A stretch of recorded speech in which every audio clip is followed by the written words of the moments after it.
AFN Live with Kevin Drake. They've brought it back, and they've actually done really good, even though their record is 2-2. Michael Washington Weeks. I think Los Angeles might be one of those, hotbed, quote-unquote, coaches. I think you'll see a veteran coach in St. Louis to try to bring in the crowd. Coach Lynn Hart Jr. Feel each other out, so to speak, and stick with the run game and find plays that work. John Turner. He was also Peyton Manning's offensive coordinator and quarterback coach over there in Indianapolis. And that Peyton Manning. Welcome back, everyone, to another Sunday night, your entertainment, AFN Live. As always, Kevin Drake here with Bryce. Hello. Derek. Hello. RJ Ciancio.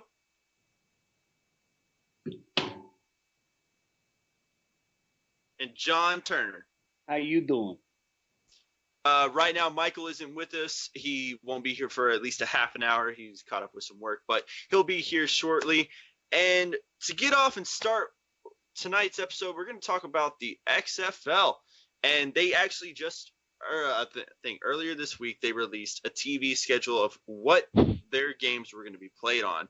Now, for like the first couple of weeks, the first 3 weeks, we have ABC, Fox, and ESPN that they're going to play on. FS1 is going to be week 2 along with ABC and Fox. Week 3 we have ABC, Fox, ESPN, and FS1. Fox and Disney came together and they helped out the XFL. There's a lot of stuff we're going to talk about with this. So strap in. We got a lot to talk about. John, what is this to you? What do you think this is actually really good for? Well, it's good for the XFL, and it's good for all Disney and the worldwide leader in sports, ESPN, the 4-letter network, and it's great for Fox as well. It's great for everybody. These are heavy hitters. Disney just completed that sale, buying all that Marvel content from Fox, so they've got relations. We've got Fox probably using a lot of that money to dip more into the sporting venture, okay? And that's going to start off with XFL. And I believe they do a lot of stuff with racing, don't they? Auto racing? I'm not sure. It's not really my... I don't know. I don't watch that stuff. But they're firing right out of the cannon. They're putting it all on, network television to start the season. And then they're going to ease into some of the, the cable packages, the ESPN 2s, Fox Sports 1, is going to, even Fox Sports 2 or ESPN 2 is coming into the mix, towards the end of the season. And, they're doing everything, picking up the production costs here. I'm going to give it back to you, but, as far as what it means, it just means good things for the league, and it means good things for the networks. And, my little old theory is that, these networks are probably tired of getting beaten around by the NFL as far as what they pay to be able to broadcast the NFL content. Monday Night Football, the games haven't been so great.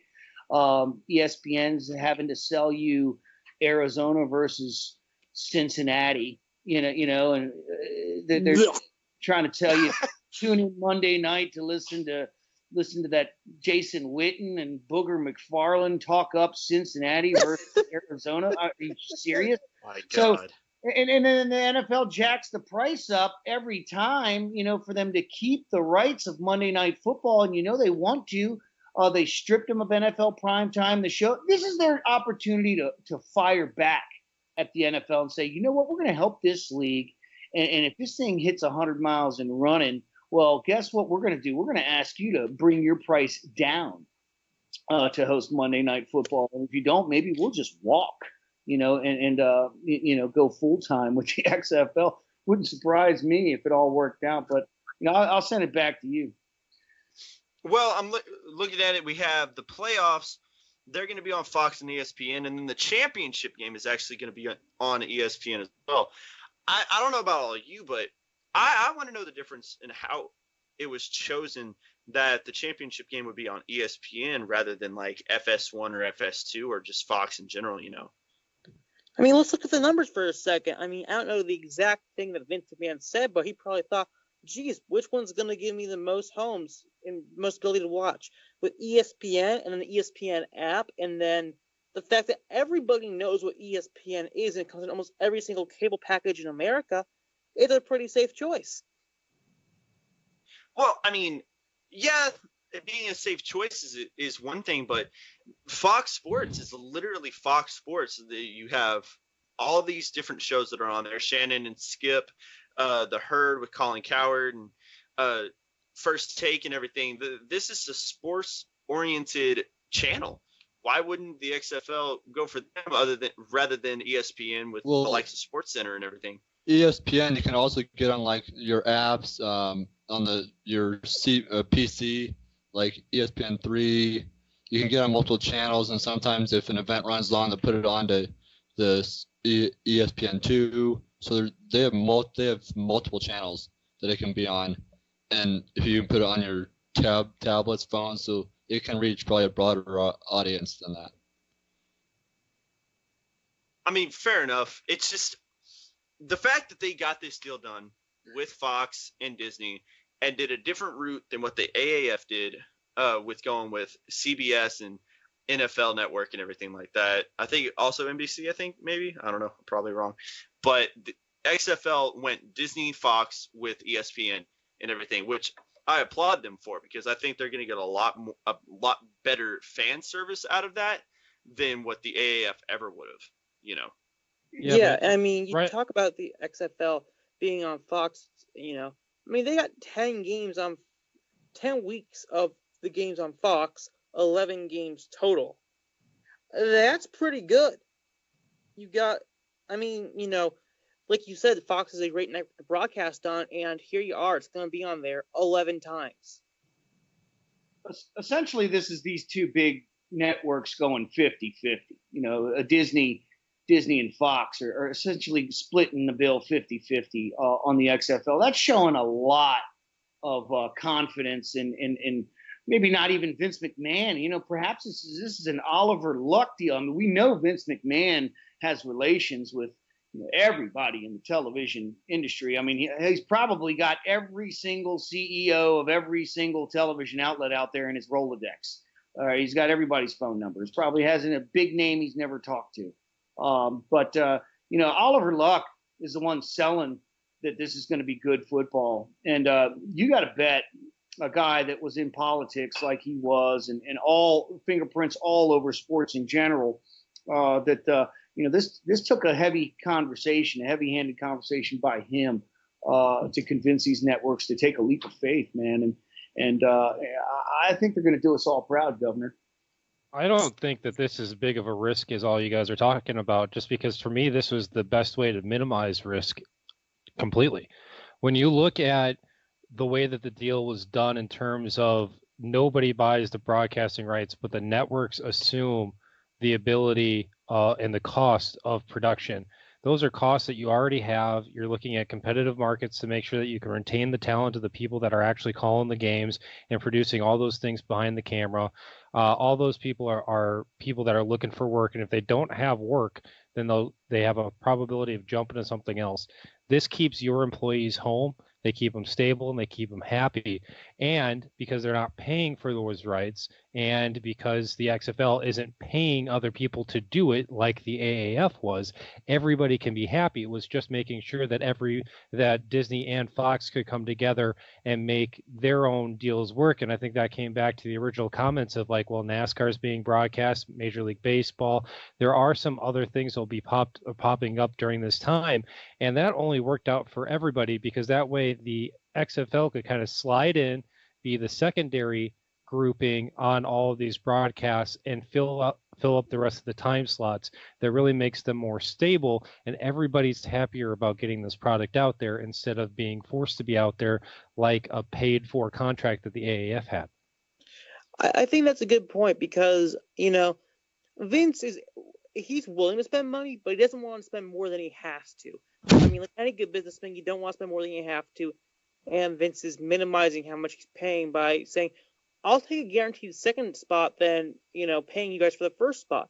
Smart move by Vince. I mean, but what else is new?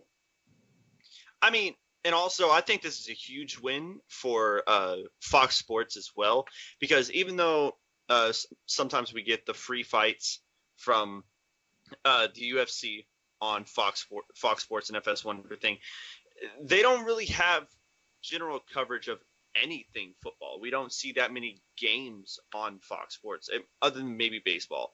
So this is a huge win for them because now they have a football partnership, and this is going to bring a lot more viewers other than the casual fan who's just trying to learn more about what's going on, like on the different radio shows that they have that are broadcasted through television, including Colin Cowherd and Jason Whitlock and all of them on Fox Sports.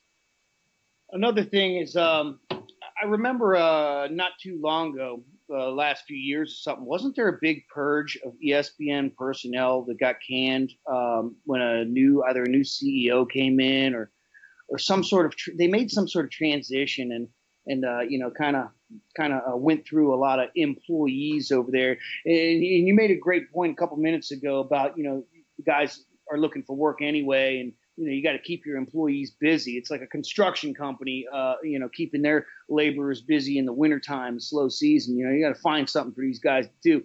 But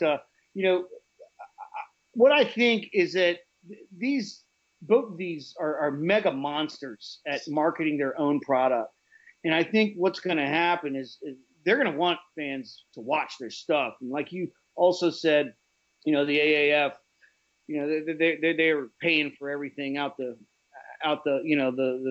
derriere. So, they couldn't really, advertise. We were wondering, hey, when are they going to advertise? What if they spent $10 on a newspaper clipping or something? You know what I mean, to let people know that they were in business. But maybe now we're finding out that after all this production and all that other costs, that they just simply couldn't. But on the other hand, the ESPN and Fox, Disney, ABC, they're going to be airing commercials saying, please tune in Saturday, Sunday, watch the XFL. It's great football live. These are our commentators, and it's going to be a hell of a game. And I think that's going to be tremendous as well. You know what I mean? That it more than likely comes with free advertisement through these networks, which is part of the deal. But that was something that the AAF didn't have when the deal came out. The AAF was definitely just paying for space. So, the AAF, when those broadcasts came out, that was paid for advertising space. It's no different than those Time Life, collection of 8 CDs that you can get for some kind of special music topic. That was the exact same presentation that the AAF brought forward. Now that the XFL can come back here and say this is a joint effort, what you do, what your efforts come into is directly involved because the advertising revenue gets to be brought back through those individual stations. Those stations basically say, you got a product, and if we can take this aspect of this business, then we can hold on to what we make off of it. And that is all about potential upside for them. There's more reasons to be positive about the XFL than the AFL or the AAF or even the Canadian broadcasting rights in the United States in terms of the upside of a contract. This is one of the more proactive upsides that I've seen in Major League sports, whether it's a secondary league like the XFL or it's a major league in itself with the regional sports networks. I'm excited to see how it pays off. And it could be really fun to watch when you look at the advertising side. I got a quick question for you. Does this deal that the XFL have, is this a reflection on a smaller version of the deal that the CFL has with ESPN? I know that they're on ESPN2 primarily, and they're not hosting anywhere near the amount of games. But I've said before, I think that the ESPN is going to use these games as an opportunity to advertise for the CFL, which is basically going to start right after the XFL ends. And they're going to try to segue one league right into the other. Since they're airing them both anyway, they might as well, right? Football is football, and they want us to watch it all. Does anybody know if the CFL is getting similar treatment but on a smaller level by ESPN, or are they, is this no here the deal? Not at all. No, Yeah. because when the CFL comes in, that's because their primary deal is made with TSN. And so TSN is also part of that ownership. TSN is Canadian ESPN. And so when you have that overlap between TSN and ESPN based on what country of origin it comes down to, those two things are basically equal. So even though that the CFL gets broadcast a lot more in Canada, only specific games pop up on ESPN2 because of that international gap and the fact that there could be something else that pops up in the United States on ESPN2 on certain times when I've been looking for Canadian football. I've seen professional softball, that new rugby league that popped up. You'll get some different sports like water skiing or some kind of like racing stuff, and so it's there's other possibilities that happen, but the CFL contract in the United States is so bogged down by ESPN and TSN's relationship with overhead ownership of Walt Disney Company that it's not necessarily a straight comparison. Now, if you wanted to talk about the Canadian Football League broadcasting rights in Australia, then maybe there's a little bit of a more comparison there because of the way that it's a separate cable network that handles the CFL, but that's more of an equivalent to like a CBS Sports Network. So it's not necessarily the same kind of broadcasting ideals because of clout and because of strength and because of country of origin. God, why is Canada so complicated? They're not. No, I don't know. They're not. It's Disney.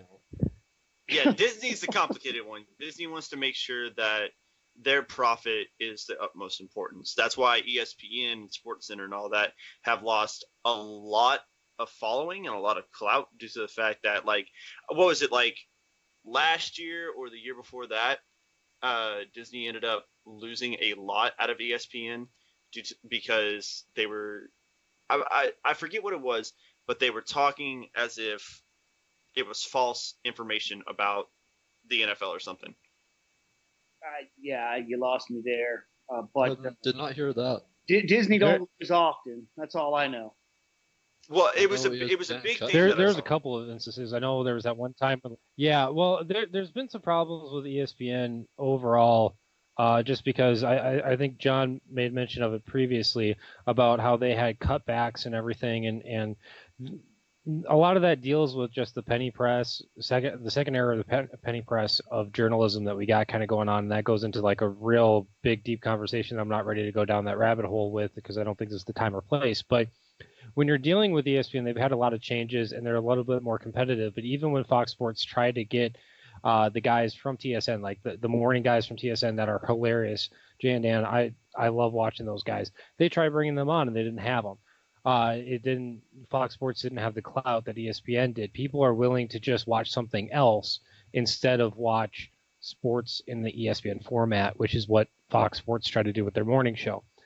So now when you look at what you've got going on with ESPN, they're still trying to make sure that they're staying on top, but with streaming services, with illegal feeds online, with smaller leagues that are going to YouTube or Facebook, I honestly have no problems watching Mexican soccer or Australian football or any kind of other stuff that I can, or the NWHL, for example. I'll watch that on social media for free. I don't have to pay for it the way that other people are paying to get ESPN. The powerhouse that was cable is not a powerhouse anymore, and people are still struggling, and those are industry issues. So with ESPN now, they've got all the problems that they have, but they have the ability to figure out what that they want to cover. For example, Walt Disney let go of the Indianapolis 500 this year.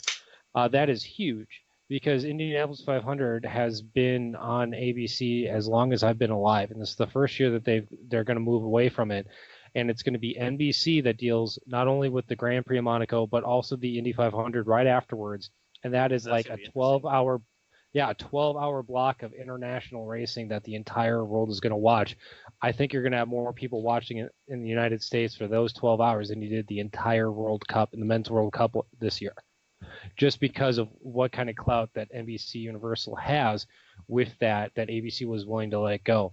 ABC has to figure out what gaps they want to fill and where they want to go with this. And after how bad Witten was on on Monday Night Football. Also, not bringing in Pat McAfee, which the people said that they wanted to bring him on Monday night too. That would have been nice. It really it would have Did you see been. what he did on the draft? It was awesome. As a Colts fan, I loved every second of it. But ultimately, these are questions that ESPN has to answer, and that kind of goes back to what kind of risk are they taking with the XFL.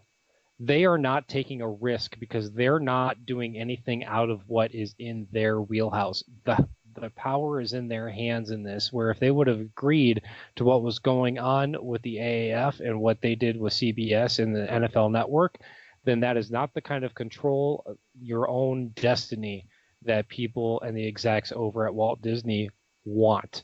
There's a reason why they bought all that Marvel property. There's a reason why they bought the Star Wars property. They want control, and they're able to do that with this kind of contract because these two broadcasts could be completely different between what you've got on Fox and what you've got on ESPN and through Walt Disney. And it doesn't matter because there's absolutely nothing in this contract that stipulates that as long as it's a basic football package that they can't be different. You can't, all these things could go off the rails, and it's going to give them a chance to experiment more.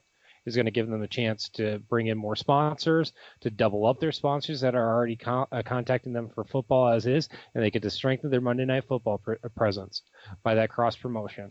This, as well as all of their college football cross promotion.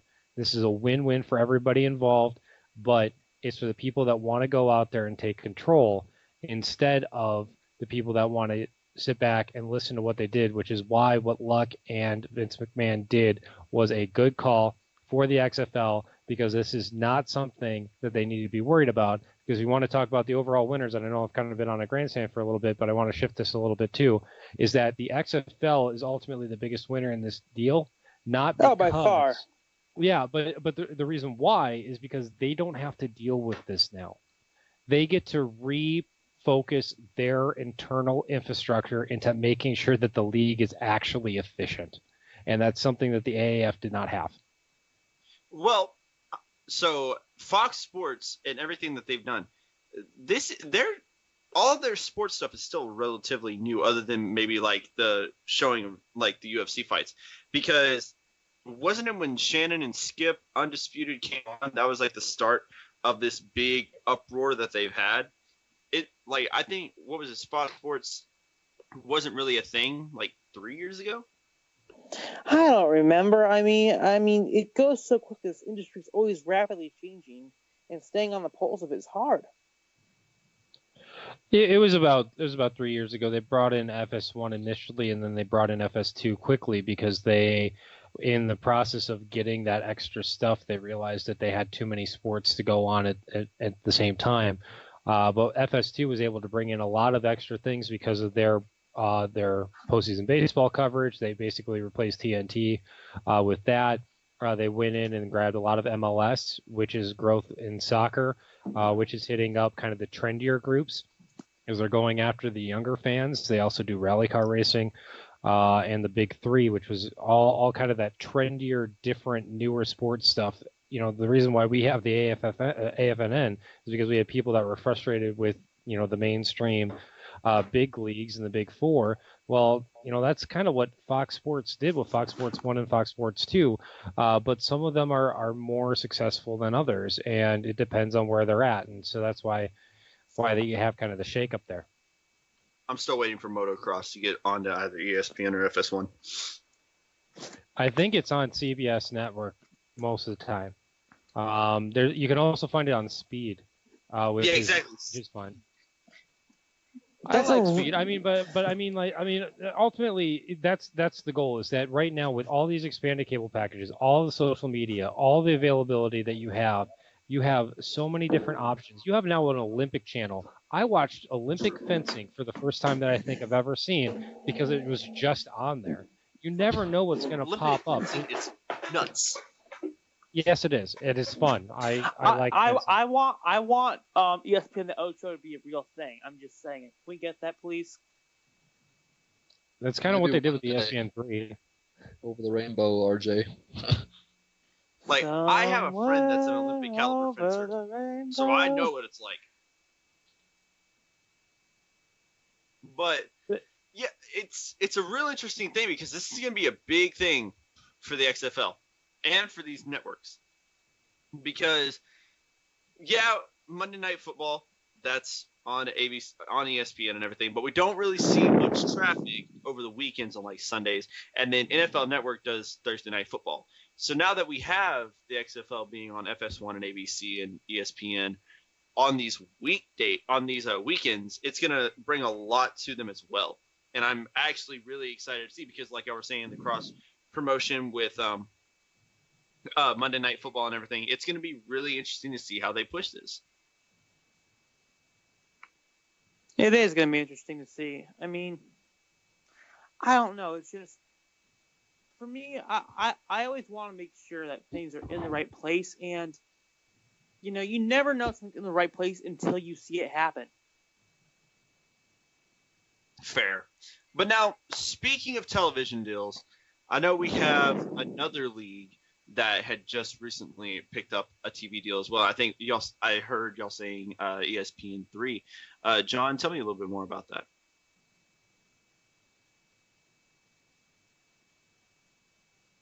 All right, John. Fine. You're probably running. Oh, John, White Walker. He must sell some of my Game of probably. I was gonna say, are you going to be Tyrion Lannister? I mean, because that's the size of the man you're being right now by ditching us. Exactly. But RJ, you got anything to tell us about the TV deal? I do.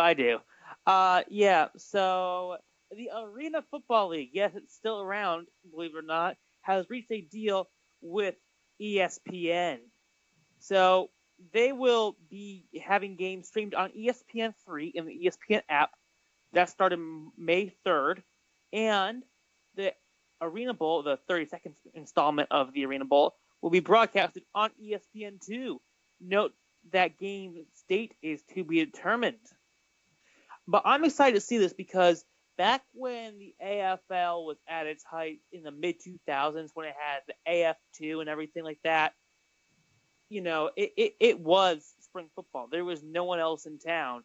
And now we got, you know, they're back to the big leagues. And, I mean, you know, they never were out of the big leagues, but they went through some time with quality control. Smart job there. And I'm happy to see, you know, they're back to the promised land. Yeah, you know, I didn't actually see the production. I was at the game last night, Washington Valor game. Picked up a W at home, first home game.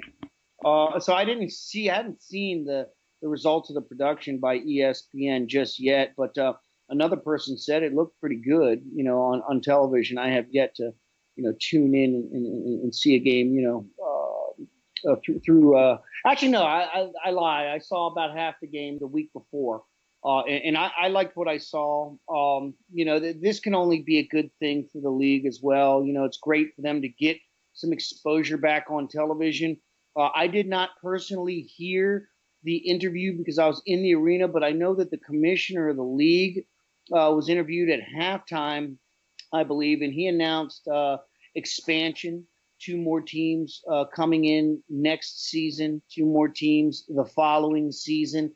That type of announcement goes great the week that you announce a television deal with ESPN. So, you know, I have a feeling it's only going to get better for that league and the owners as well as, you know, the fans moving forward, you know, as they add more teams and get back up to the level that they were. Like RJ was just saying, you know, we've had some teams drop off the planet and go to other leagues and all that other stuff. And the owners evidently all hate each other, what have you. But, you know, it looks like they're getting the band back together and headed down the right direction and running parallel with success. And so I'm happy for that. The quality on the field is definitely good, or the quality on the turf is good. So I look forward to seeing more, and it'd be great to see the championship game on a network. Absolutely. I mean, I'm really excited about this AFL expansion because, you know, it's been a minute since, you know, the AFL got back to 10 teams. And I'm excited for them to get that mark because that's what the IFL is right now. And right now, I do feel like the IFL is the standard, and the AFL is getting there really quickly. Absolutely. It's going to be interesting to see how it all works out because we have all these different leagues. Arena League's been here. Indoor League's been here. Canadian Football League's been here. NFL's been here. And also the Spring League has been around for a little bit now too. But now we have I think it's the UFFL and the Pacific Coast League and all these other leagues. Now we have the XFL coming in. The AAF's gone. It folded because of Dundon. Hope the Hurricanes lose. Yeah. But it's one of those things that knowing that they're getting the clout that they're getting now and they're actually able to get an ESPN, whether it be 2 or 3 deal, I actually think that's a good thing for them in the long run of things. Because I think that'll be able to fight and get more exposure and people will realize, oh, wait, we can do this. Absolutely. So where do you guys think the teams are going to go? I mean, that's the big question. Well, the Jaworski in an interview in February stated that there would be 6 expansion teams in the next 2 years, but the commissioner last night said 4. But in that interview with Jaworski, he said 3 of the 6 would actually be in cities that used to already have Arena Football League teams. So, I mean, and he also said they would all be east of the Mississippi River. So I didn't break out a map and count the states that are all east of the Mississippi. I've got a pretty good idea, but you know, I'd hope so. That's a pretty good clue on where some of these teams might go. All you have to do is look at some of the teams that are no longer in the league and start checking off the ones that are still here, and then you're left with a remainder, and that's a good place to start guessing. But Nashville's a red hot city. Everybody loves Nashville. The draft was just there. It's a fine town. You got the Johnny Cash Museum. They sell good bolo ties. You really love your bolo ties, don't you? Michael! Detroit. I am here. Hey, it's Mikey. He likes it. But we got. I do. Detroit's a good city. You know what I mean? Eminem already liked the AAF. Who's to say he won't like the XFL or want to put his hands on an arena team? Who knows? What about Tampa Bay? Tampa Bay had a team. They could get a team. Orlando Predators. Can they come back? How about no. No. That was the discussion that we were having like 3 days ago. Yeah. Nashville. Tampa's turf is with the streets. Orlando. And Nashville would be NAL. But I mean, I think Tampa Bay would be a good spot for them. Actually, I think the AFL. I think we actually figured it too out. RJ actually found the trademark. I know that doesn't always mean that's where they're going, but Nashville, I think, has been talked about for the NAL, and we found a trademark, I think, a year and a half ago. And it hasn't really been that long. Jeez, I feel old. Yeah, I was bored one night and looking up to find teams, and I was like, whoa, I think I just found the next team.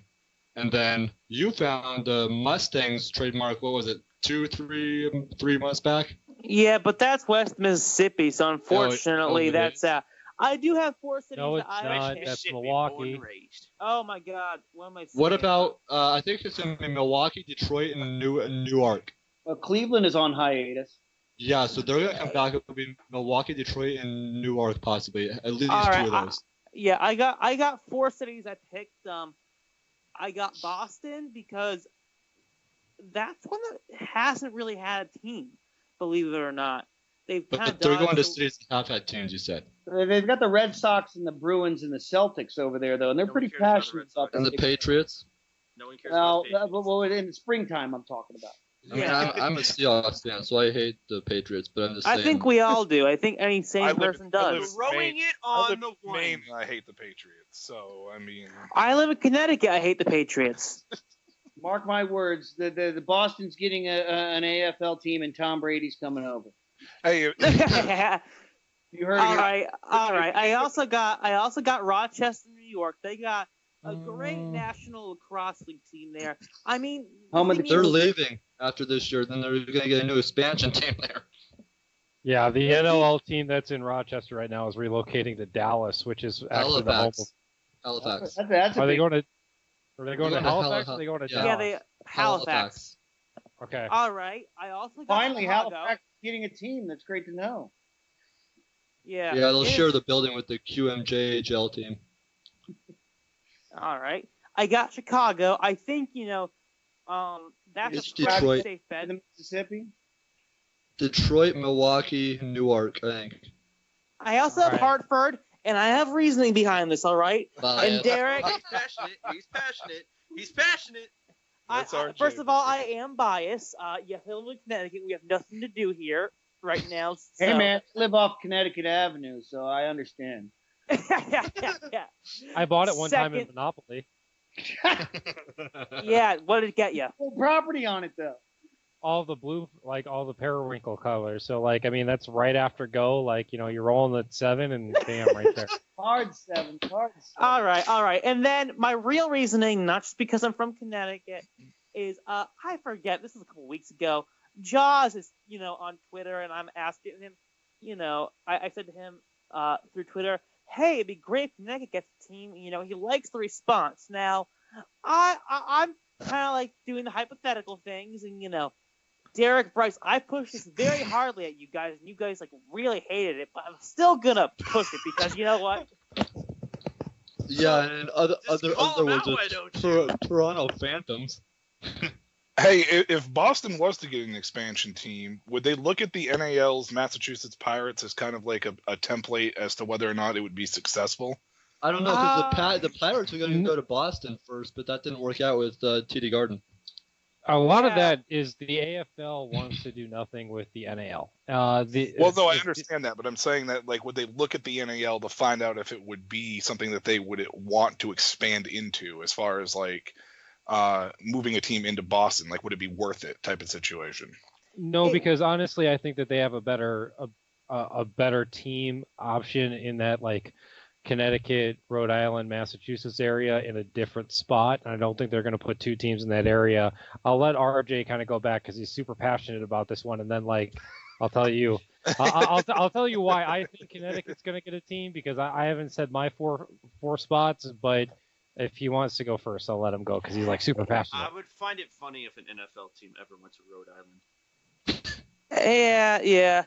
I mean, so the thing about Connecticut is that we don't have a Big Four sports team because we don't have the city for it.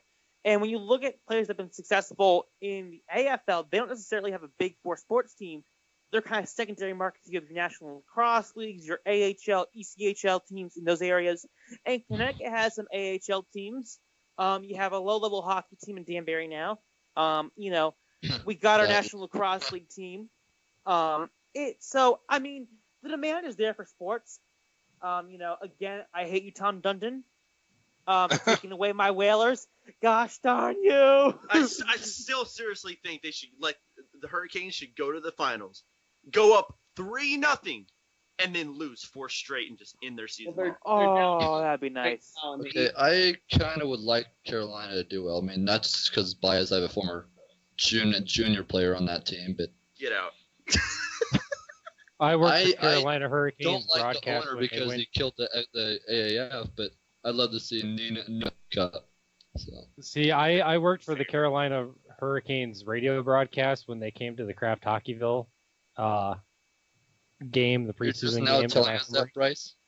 I told you two a while back. I don't know why the rest of them came in, but I worked for their group. I held a wire for the third period. But that was about it. I don't know. I don't care. My thing is that when you look at Connecticut right now, when you look at Mohegan Sun Arena, that is the exact kind of spot that you want to put a team in right now.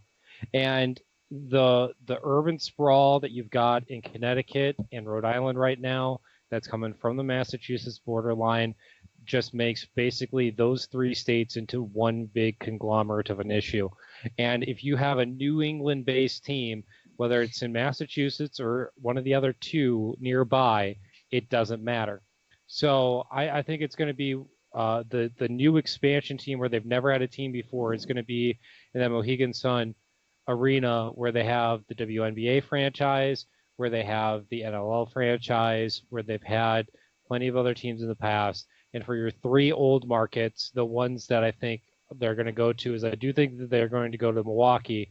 But bringing back Cleveland and Detroit is huge because Detroit with the Drive for Five and the history involved there is your chance to bring back a lot of history. It's gone over well so far with Columbus. And when you bring back the connection between Cleveland, Detroit, and Dan Gilbert as a guy that lives in Michigan currently right now, even though that I am 500 miles away from Detroit, I hear literally every day about how upset Dan Gilbert is that he did not get his soccer arena right downtown Detroit to basically try to re-up on the Illich deal that destroyed all the downtown for poor people. So there is some significant political stuff that's going on. And if Dan Gilbert cannot get his soccer team, he will go in and help whatever they need in Cleveland with the Q to make sure that those arena spots are there. So that way you can get a team in Detroit and have that Detroit connection along with Comerica and along with Ford Field and along with all the other stuff that he's done in that downtown sports district. Hey, real quick, just to bounce off of that, I lived in Detroit off of Plymouth in a hole of a neighborhood that was half boarded up in the 80s, okay? But, from the people that I still talk to from Detroit, a lot of it, the downtown area for the longest time, when things started going under and emptying out, an investor came in and bought up a lot of that property and would not lease it out to anybody. Pretty much just wrote it off on their corporate taxes, as a loss, as a counterweight against, the carbon credit tax law and stuff like that. And essentially, held those properties hostage, but from what I gather, has started to sell them off and lease them out. And downtown is making a big comeback, these last few years here. And I believe one of the big time guys that was a part of that was the Cleveland Browns owner. I don't know if I heard that correctly. Haslam, is that his name? Yeah, correct. Truck stop guy. I believe he is one of the guys that has become or has been one of the major investors in the Detroit downtown area. And by the way, here's a bonus question.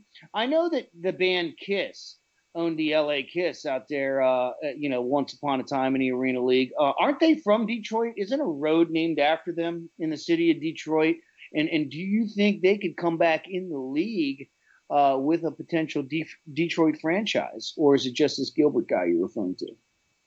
Well, I mean, Dan Gilbert is the guy that owns the Cleveland Cavaliers. I mean, Right. he's the Quicken Loans guy, and Quicken has their worldwide corporate headquarters in Detroit.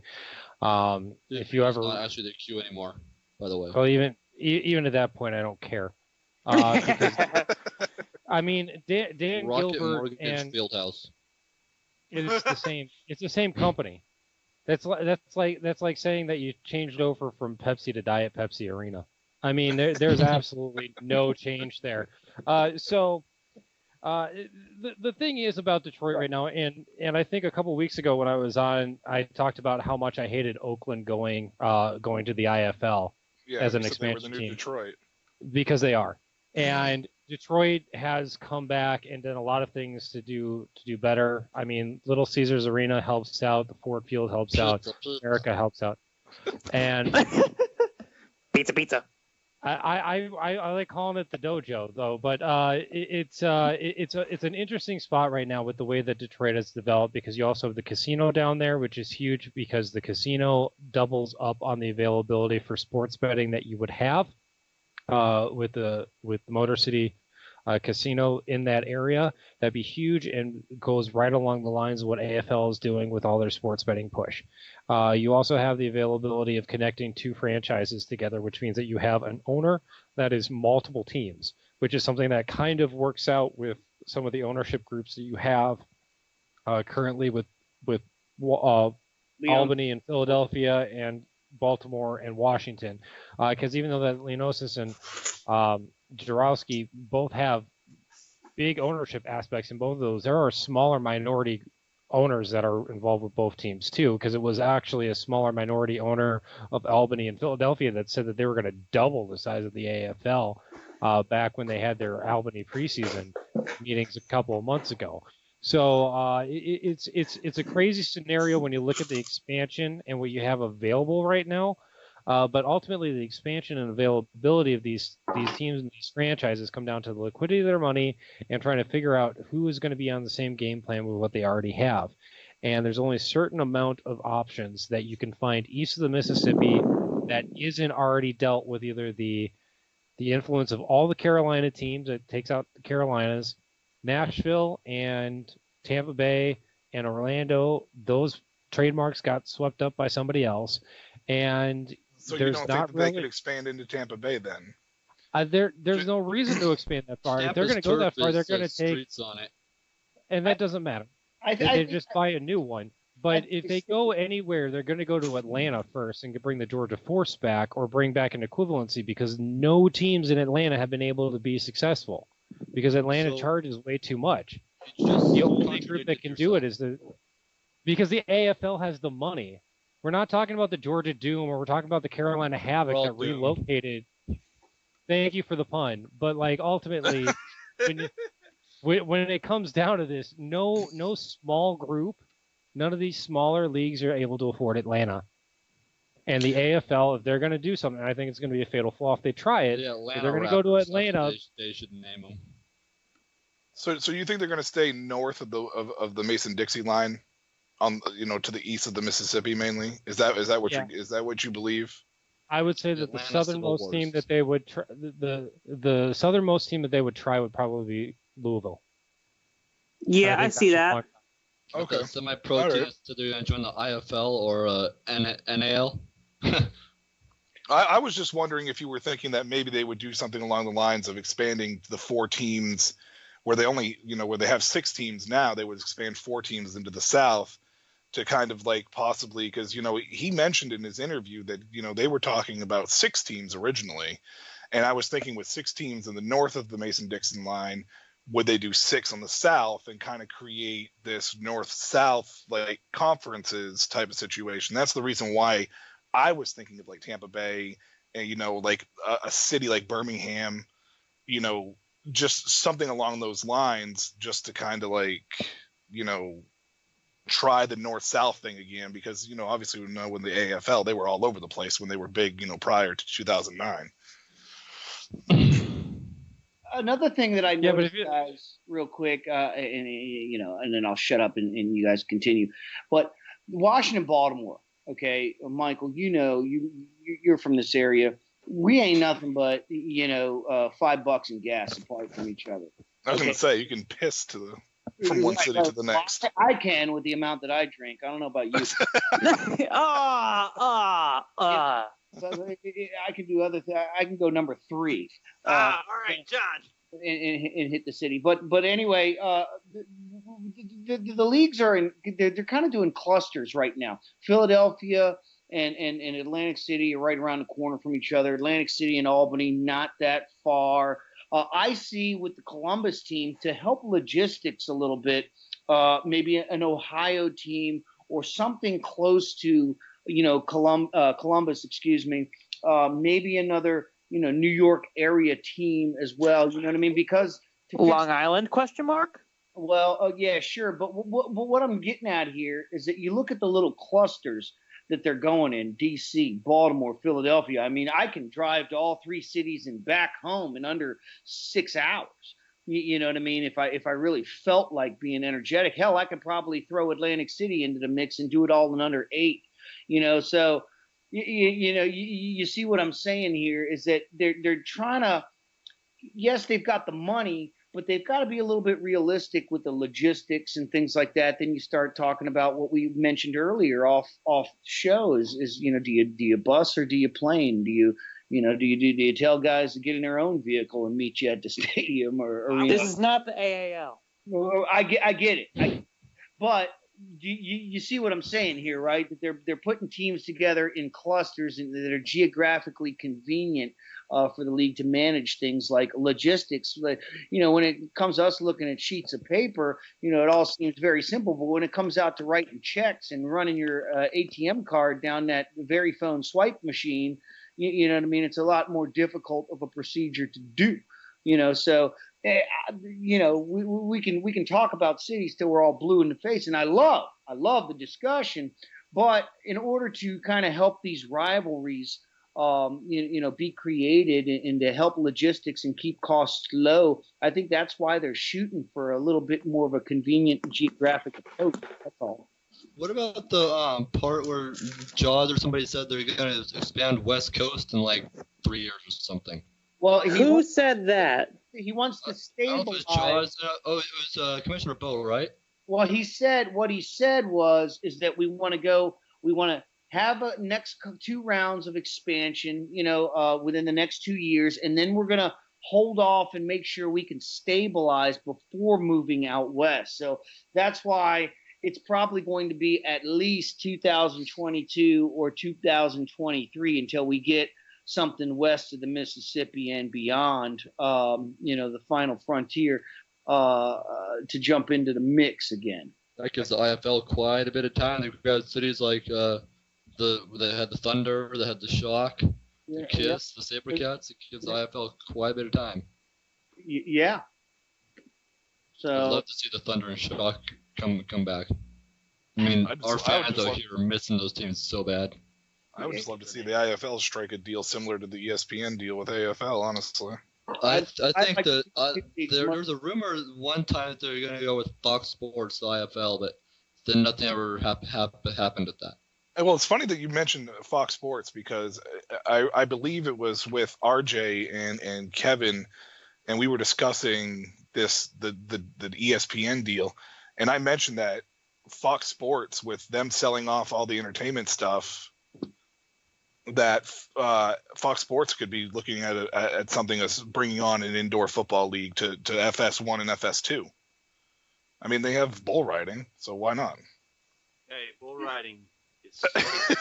I know the IFL goes and kills off the AWFC and then gets a TV deal, possibly gets some big markets. I think once the IFL gets some big markets, like Portland, Spokane, Boise, maybe a couple more California markets. Like they grab San Diego, Oakland now, and then maybe Salt Lake City. I know they want. So I think they're looking at big markets, which could possibly cause there to be a TV deal. That would be fantastic. Like I said, I think Fox Sports could easily, take on an indoor league like that and have success with it. I don't know what the AFL's done with ESPN since they struck the deal, but I know that I've watched every game because I have the ESPN Plus anyways, and I've watched every game since it's been on ESPN. So I don't know about if it's how many new subscribers or how many new people are starting to watch it, but I love the promotion behind it. Good stuff. Very much so. Like, when it comes, I like I said last week, I don't know that much about the arena and indoor. I haven't been able to watch that much. I've seen gameplay, I've seen clips and everything. There's a lot of great things, but knowing that they have this TV deal now and knowing that we're going to be able to do a lot of other things with these organizations and these leagues, it really excites me because it's going to show that football isn't just the NFL anymore. That we can do a lot more with it than we ever thought we could. Oh yeah. But now let's talk about some arena games that happened this past week. RJ, what you got for us? Well, the New York Streets have just defeated the Orlando Predators in a nail-biter down in ViStar, which, and I think the people of Orlando, I got something to tell you. I've told you before, but please listen to me again here because apparently no one heard the message the first time around. This isn't the same franchise as your original Predators. They are an expansion team. They will need time to get everything worked out. Give them a chance. Don't go complaining, they aren't the same Predators. You're right, they aren't the same Predators, so give them a chance. Thank you for coming to my TED Talk. I go to Full Sail, and I hate TED Talks because of that. Sports fans are so fickle. Oh, I hate it sometimes. Real quick, guys. Last night, I saw a Jay Gruden Predators jersey. Wow. Yeah, At the Valor game? At the Washington Valor game, I love, because Jay Gruden's obviously the Redskins coach here in Washington now, and he's doing a hell of a mediocre job, if you ask me. That's pretty good. But I out here had a right now. double We take. really out here right now. I saw the claw marks, the black. I saw the claw marks. I said, "What the hell's this guy wearing?" And then he turns around, turns his body a little bit. I'm right outside of the arena store. Got a beautiful Under Armour cobalt blue Valor shirt last night, by the way. Available, I'm sure, on Washington Valor shop online website. There's a nice plug. Shameless plug. But hey,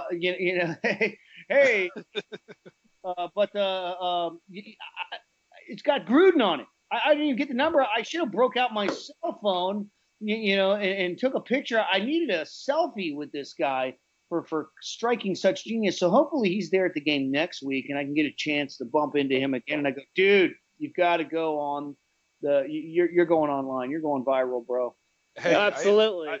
I want to ask any of the indoor experts here. I mean, I'm not sure, as far as where you could find the information, but does anybody know what the attendance was? 8,000 at the Valor game? games. Yes, it has been great. Oh my God, Albany's averaging more than any AAF team in the league right now. Over 20,000 a game. 20,000 a game. The Valor number was about 8,600 last night. Not bad. Yeah, no, I was going to say that it looks, They're not. I don't believe they're not selling mid bowl or upper bowl tickets. Everything is a good seat at Washington Valor games right now. They're keeping everybody low. The beer garden, the all you can drink tickets. Oh my God, both of them, both ends of the end zone. Them sections were packed. That had to be the most packed section of the entire arena. But I looked around and did a head count, kind of similar like I did when I went down to Birmingham to see the Iron in Atlanta, and I came pretty close, spitballing a head count, just multiplying by the sections. But 8,600, I believe, is about what the Valor had last night, and the league is doing real good, in my opinion, as far as attendance is concerned. So that was their first home game that I was at last night. So yeah, they raised the banner last night, right? They did raise the banner. DC, baby. And here's the it's such a weird scenario. They had a horrible season, but because everybody made the playoffs, they just happened to win when they needed to and got the title, and that's all that matters, right? Yeah, they're following the same format this year. That's like the old, you had sex with the 400-pound woman from the bar, and you go, hey, doesn't matter, had sex. Oh my God. Stop bringing Kevin into this. No offense to 400. Hey! Ouch. All right, so I'm gonna jump in here real fast and maybe bring this back to a relevant conversation because I've been talking a while. So that 20,000 number that Albany has been average for their first two games, or for their total for their first two games, are averaging about 10,000 fans grouping. I thought it said that's still fantastic, though. I mean, that makes them the number 2 most attended team in all of indoor football behind the Arizona Rattlers. I would say, and that's no surprise. Yeah, so I mean, the Arizona Rattlers is a whole nother animal to deal with, actually, because they're when they go I didn't realize that was a pun until I said it. I apologize. But that being said, I didn't mean for it to be a pun. It just came out that way. Well, when the AFL goes west, do you think the Zona's gonna jump back?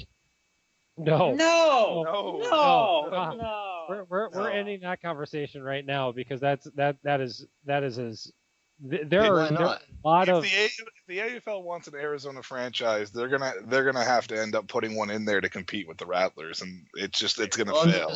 I mean, if the AFL, they're getting more stable than they were, obviously, and you say 2022 at the earliest, and obviously down the road even after that, though, why wouldn't they go there? Because I think the IFL is going to continue to grow. IFL West, AFL East. And merge? Yeah, let's do it. That's the pipe dream. He does. He does. John finds a way to merge every corporation on the planet. He does. He has this mega merger. He's near to, yeah. He's narrowed it down to people who make doors. Like it's I'm- bad. I'm ready to merge, the ShamWow with DeWalt pool products or something. You know what All I right. Okay, You might have Bryce. some- might have some. mean? But wait, Flex there's seal. more. With Flex Seal with duct tape. Oh boy. I Sorry. Yeah, can actually so- see that one. I can see that one. So let me try this again. So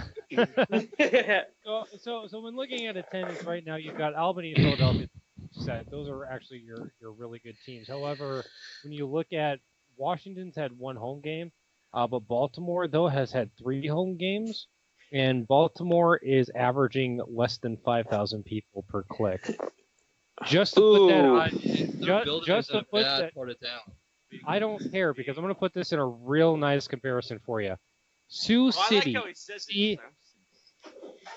Sioux City Bandits in the CIF, one of the smallest, most cash-strapped organizations that have actually been able to survive in all of indoor football, regardless of what league that they're in, had more than 6,000 people for a preseason game against a local outdoor team. What the heck? Well, hey. Yeah.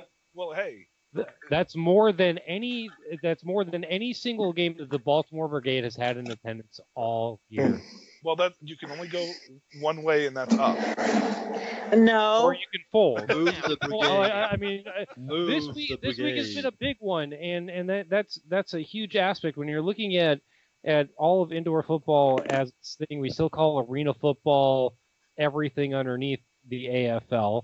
But when you look at all the other teams that have folded this week or have had some kind of problem, cough, cough, AAL, but like there's some other ones too. It is extremely frustrating when you see some of these teams that are in the Midwest that have to deal with a completely different style of thought process in running their organization. I've had some front office experience in the past, and I can tell you that the way that what they have to do in South Dakota, Nebraska, and Iowa is not anywhere on the scale that either guys like the AFL are trying to do or the guys in the IFL, like the Roy Choi's of the world, are trying to do by just buying and then spread out. It is a completely different scenario. And you guys talk about mergers, you got to talk about everything else. It's fun to talk about, but between how much everybody and the differences in rules and the way that just the maps work, it's a lot harder than what we give credit to most of the time. Move the brigade to Sioux City. Bingo, Okay, fixed it. Let me ask you this, The Bryce, Sioux City Brigade. and I can bring Derek into this too. I mean, one of you two can answer this. Ooh. Well, why do you think that Baltimore is struggling attendance-wise? Do you think it's because they're so close to the Valor? Driven through Baltimore, Michael. Well, Well, I'm it's just also, just I did wondering. hear I a think big part of it is they're in a bad part of town, and that has been a major factor. Okay, And that's why okay. Bridgeport won't get a team. all right, that is false. I am a native. I used to live in Cherry Hill, Baltimore. The actual Baltimore Arena is not technically in a bad part of town now. Where you park might be, but there are indoor, multi-level parking lots that will cost you American currency. It won't be light on the wallet. However, if you don't want to park there, well, I hope you're also in the crack or heroin industry form of fact. Yes, that's my side hustle. Don't worry. You will be approached on your way to the game.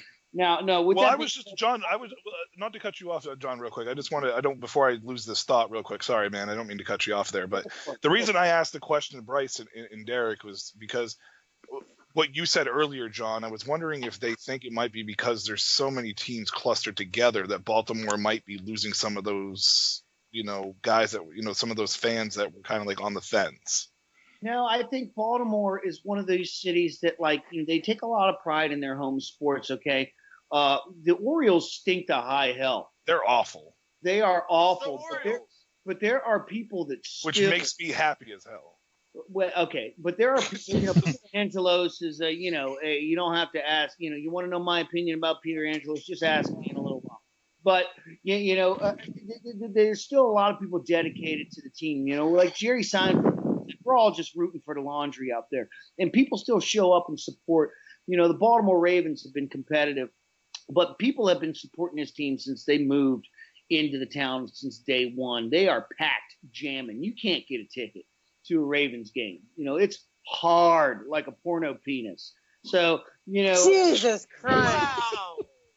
Wow. What I'm trying to say is they support their good. Their goods out in Baltimore, and All right, gavel down.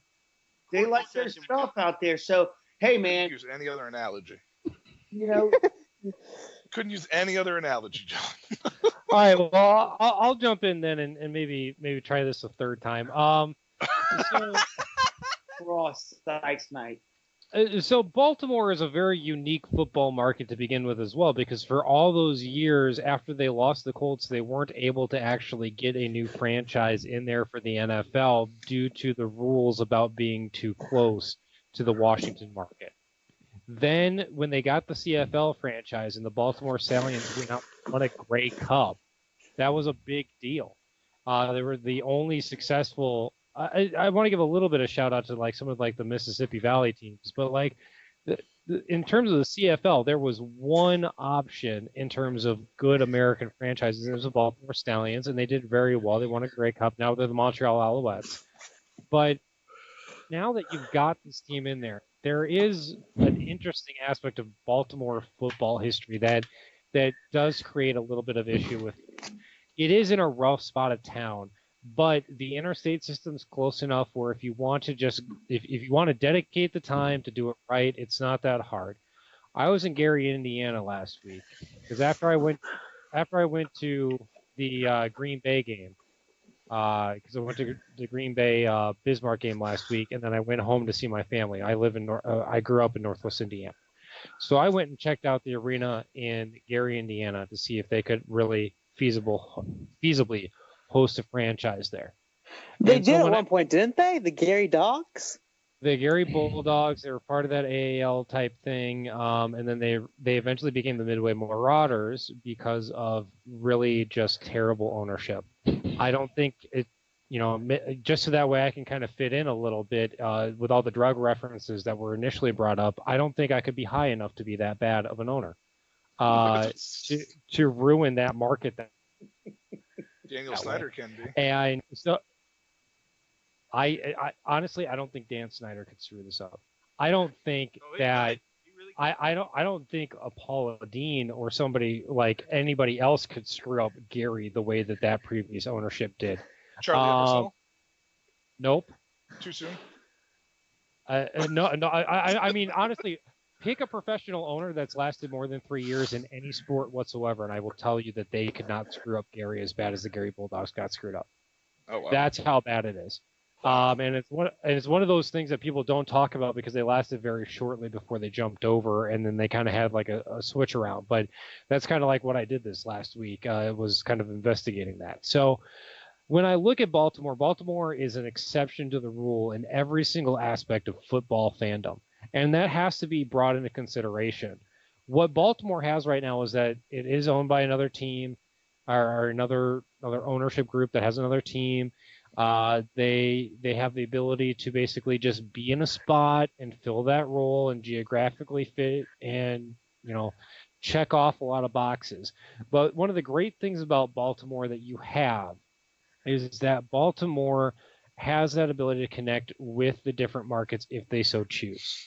And there are a lot of players and a lot of fans that don't typically look at, the demographics of the people that are on this show right now. I don't necessarily match up with the demographics that are around that arena in Baltimore. And so you can take those opportunities to kind of reach out and find opportunities to get more fans. That in itself makes Baltimore worthwhile to keep around in the AFL, let alone the fact that it makes everything cheaper in terms of the bottom line of transportation and everything else. So it is different.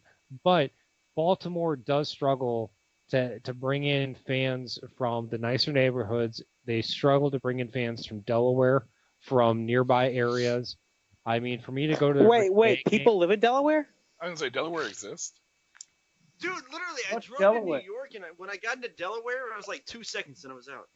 Hey, guys, take it easy. My uncle is the mayor of Dewey Beach, Delaware. Let's move on from Delaware, okay? So, well, I mean, the thing is that when you are in an area like Baltimore, you have to have the ability to bring in fans from outside your area. I traveled from the UP of Michigan to the Green Bay game, and I ran into 9 different people that lived in like further north than I do.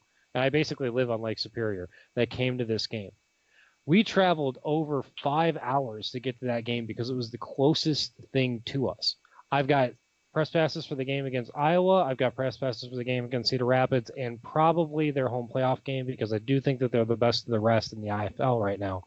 But when you look at that difference, I can drive from my house to Green Bay the same way that anybody that lives in the Poconos can drive to every single AFL franchise.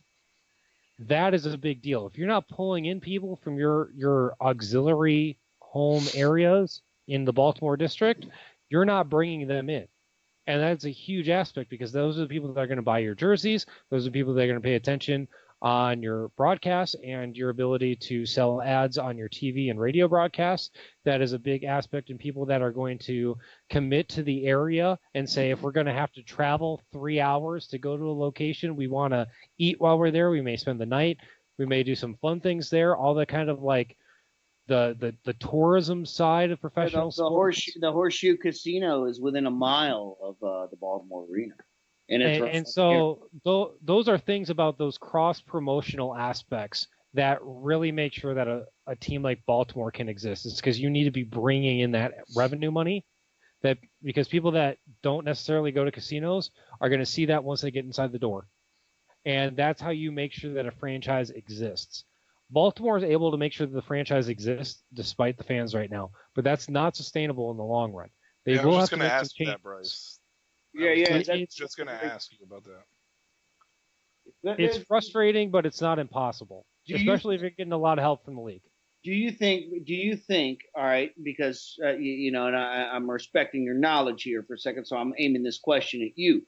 Do you think that the object behind Jaworski and Leonsis owning 2 franchises at the moment is to keep them stable long enough to sell off the secondary franchise? So, for example, I would consider the Baltimore Brigade, Ted Leonsis' secondary franchise to his Washington Valor, which is his primary, considering he owns, the Wizards and the Capitals, and we can list the many things that he owns in Washington, D.C. So do you think that the object is to eventually sell Baltimore to maybe a more Baltimore-based ownership group or person, perhaps somebody, the guy like Ray Lewis or somebody who still has the Baltimore tie, or you know what I mean, just somebody with Baltimore money. Hell, it could be David effing Hasselhoff for all I care, because he is a Baltimore native. Thank you very much. We gave you Knight Rider.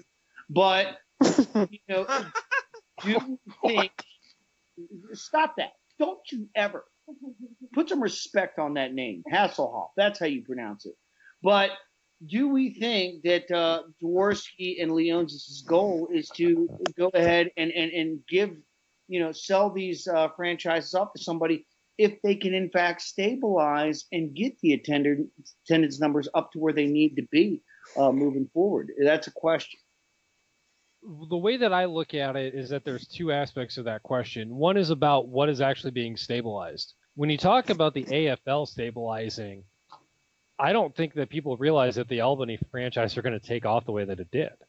All these guys that have, the Jarowskis or the John Bon Jovis of the world, they got involved with the Philly Soul, and that franchise is like the one last stalwart of what the AFL used to be.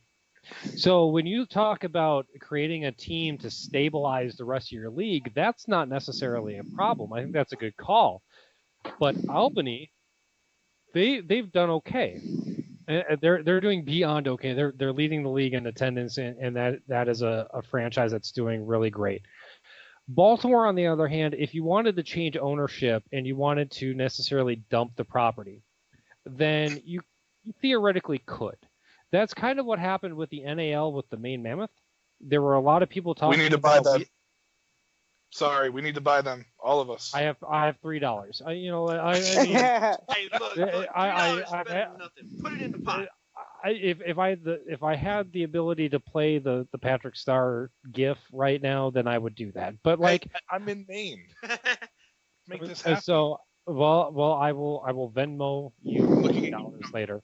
But the thing is that they didn't have the local ownership to make sure that they could do things. If people wanted to I mean, if theoretically, if somebody came in and said like, we just want to co-op this thing and we'll hire somebody from outside the area, then theoretically the Maine Mammoth could happen. But ultimately, when you were looking at this league and that there was only really 4 teams that were up and running at the time, then there wasn't a whole lot. For a Leonosis to go out there and say, I want stuff for my sports channel in Monument Sports Network, then yeah, that makes a lot of sense, because that way I've got all these games now.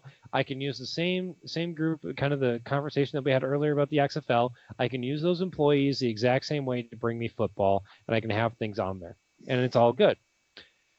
Baltimore as an entity is not the pride and joy. It's not a crown jewel. It's not even necessarily a reliable ship in your regatta of what the AFL is right now. It is an ends to a mean. And if it doesn't break even in the next 4 to 5 years, you could see that franchise possibly picking up and relocating to a spot that can help their travel work out better. But right now, Baltimore helps reduce costs. It's not just about making money. It's about reducing the amount of money that you spend. And Baltimore, the Brigade, does that so well in cutting down on your expenses that they are worth maybe the minute loss by not having the ticket sales, by being able to make it up on the league sense. And that's something that the AFL business structure is so big. It's why the Dan Gilbert conversations about Cleveland and Detroit at the same time make a lot of sense, is because that fits in with the business model that the AFL has. It doesn't fit in with the old school AFL model from 15 years ago, or what the IFL or the NAL or the CIF is doing now. It's a completely different standpoint. So eventually it's almost going to be to a point where maybe some of these smaller leagues might even start trying to enact some antitrust lawsuits against what the AFL is doing, because it's a big aspect of bringing things in and minimizing costs, and Baltimore is so helpful for the AFL right now with that. Well, go ahead. I just want to. Does Atlantic City and Columbus have the same owners? No, Atlantic City is owned by a husband and wife, retired police officer couple, I believe. And then Columbus has their own owner as well. That I can't answer. So Columbus has a conglomerate. A lot of those people are also some of the people that were in the Save the Crew movement. I also do soccer podcasting. Save the Crew was a big deal about keeping the Columbus Crew in Columbus. Yeah. So that I'm has just wondering ties to. Oh, sorry. Go ahead, Bryce. Finish up. Well, that has ties to the Haslam ownership in Cleveland. That has ties to the sports, the practice that does the sports medicine for Ohio State. That has ties to some of the ownerships in hockey in Toledo and Cincinnati, and Indianapolis for that regard. So that's kind of a true, like, everybody coming together type scenario. Okay. So Columbus is a different thing, but Columbus does have that old school and has the ability to tag into the old history that the Columbus Destroyers had back when, like, Matt Nagy was their quarterback.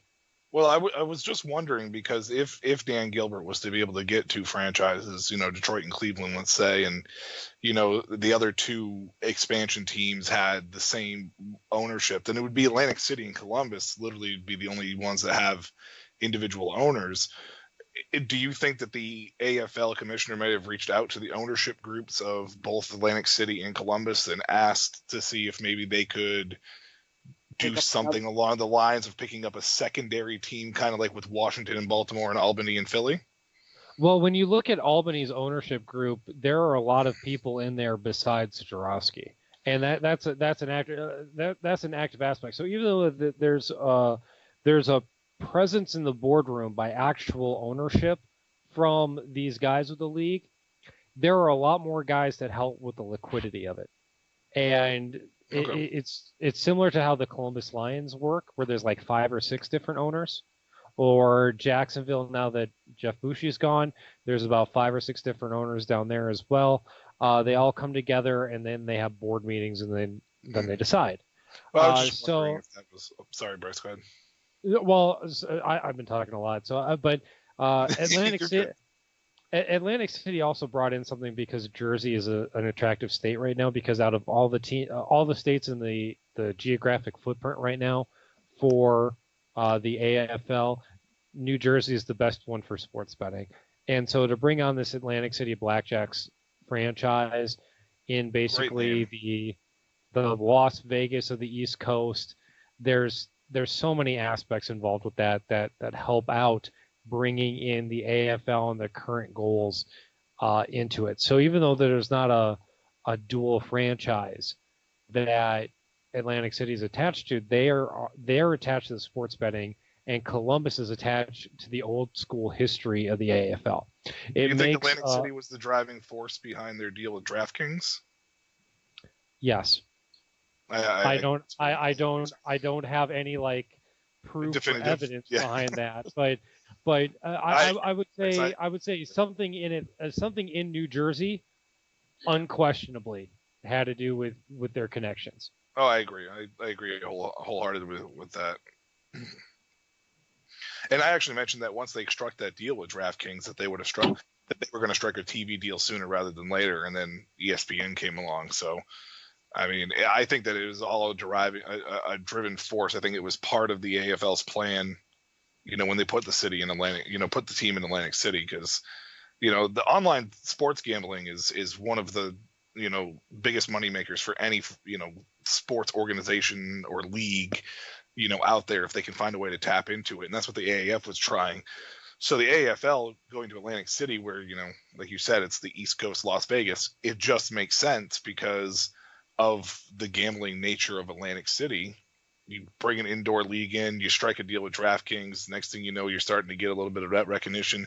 ESPN's like, I can tap into this. It's going to be a win-win. So I think Atlantic City definitely had something to do with that. Again, I don't have any facts for sure on that. That's just my opinion on that situation. I like it as terms of a more laid back AFL than what we had 15 years ago. When you look at the AFL, there's a lot more of a motif idea about like, this is the kind of values that we want to push. These are the kind of loose guidelines that we have. And we've got key people in place to make sure that we have fail-safes. That's kind of where the AFL is coming from right now. So even when you look at the regional television deals, each team right now has a regional television deal, and that was all done before the ESPN contracts came in. So, for sure. Yeah. Those are all positives right now, where eventually the AFL can feel comfortable in their own skin, and kind of that conversation that we had earlier about the XFL contracts compared to the AAF contracts. There's a level of control right now that the AFL has compared to the IFL or the NAL, where they can still say that they are the number one game on the block, and that they are the ones that are calling the shots no matter how small their league is, because all these other leagues are still small and growing. Everybody's got the arena clout. I wasn't expecting to be on that topic for so long. It's been great. It's been great in my opinion. It really has. Like, we've covered so much in a very short amount of time. And I think, but wait, there's more. But hey, look, real quick, Kevin. Hey, the Condors have won the LFA championship today. We never even discussed it. All right. Did anybody discuss the controversial catch in the comeback drive in the stall, the review? Oh, let's go back. real quick, to the Super Bowl, to the NFL playoffs, what was the big theme? Non-call, call, review, hello? Is the NFL now secretly owning the LFA? The Mexican Professional American Football League Championship happened today. The Condors are the new champion, 20-16 victory. But in the potential come from behind drive, we saw, I saw with about 20 seconds to go, a play on fourth and 10, pass completion, diving catch, complete pass, ruled incomplete on the field. And then, get this, in Mexican Football League fashion, the damn stream stopped. It stopped altogether, right? And we could not see the review. They went to review. We never got exactly what the decision was. I mean, I'm guessing maybe they ruled it a catch. Maybe they kept it ruled on the field as a completion. An incompletion. I don't know, but they ruled it incomplete on the field. I know they went to review, but hey, it's mystery meat to me because the show started. I never got to actually see what went down, the footage, because the damn streaming feature went out on us. But evidently ESPN was in some form or fashion on the coverage of the deal. They something went down in that arena where maybe El Chapo phoned in and said, "Hey, that was the catcher was no good. Did you call that a catch? You give it the first down, somebody gonna die today."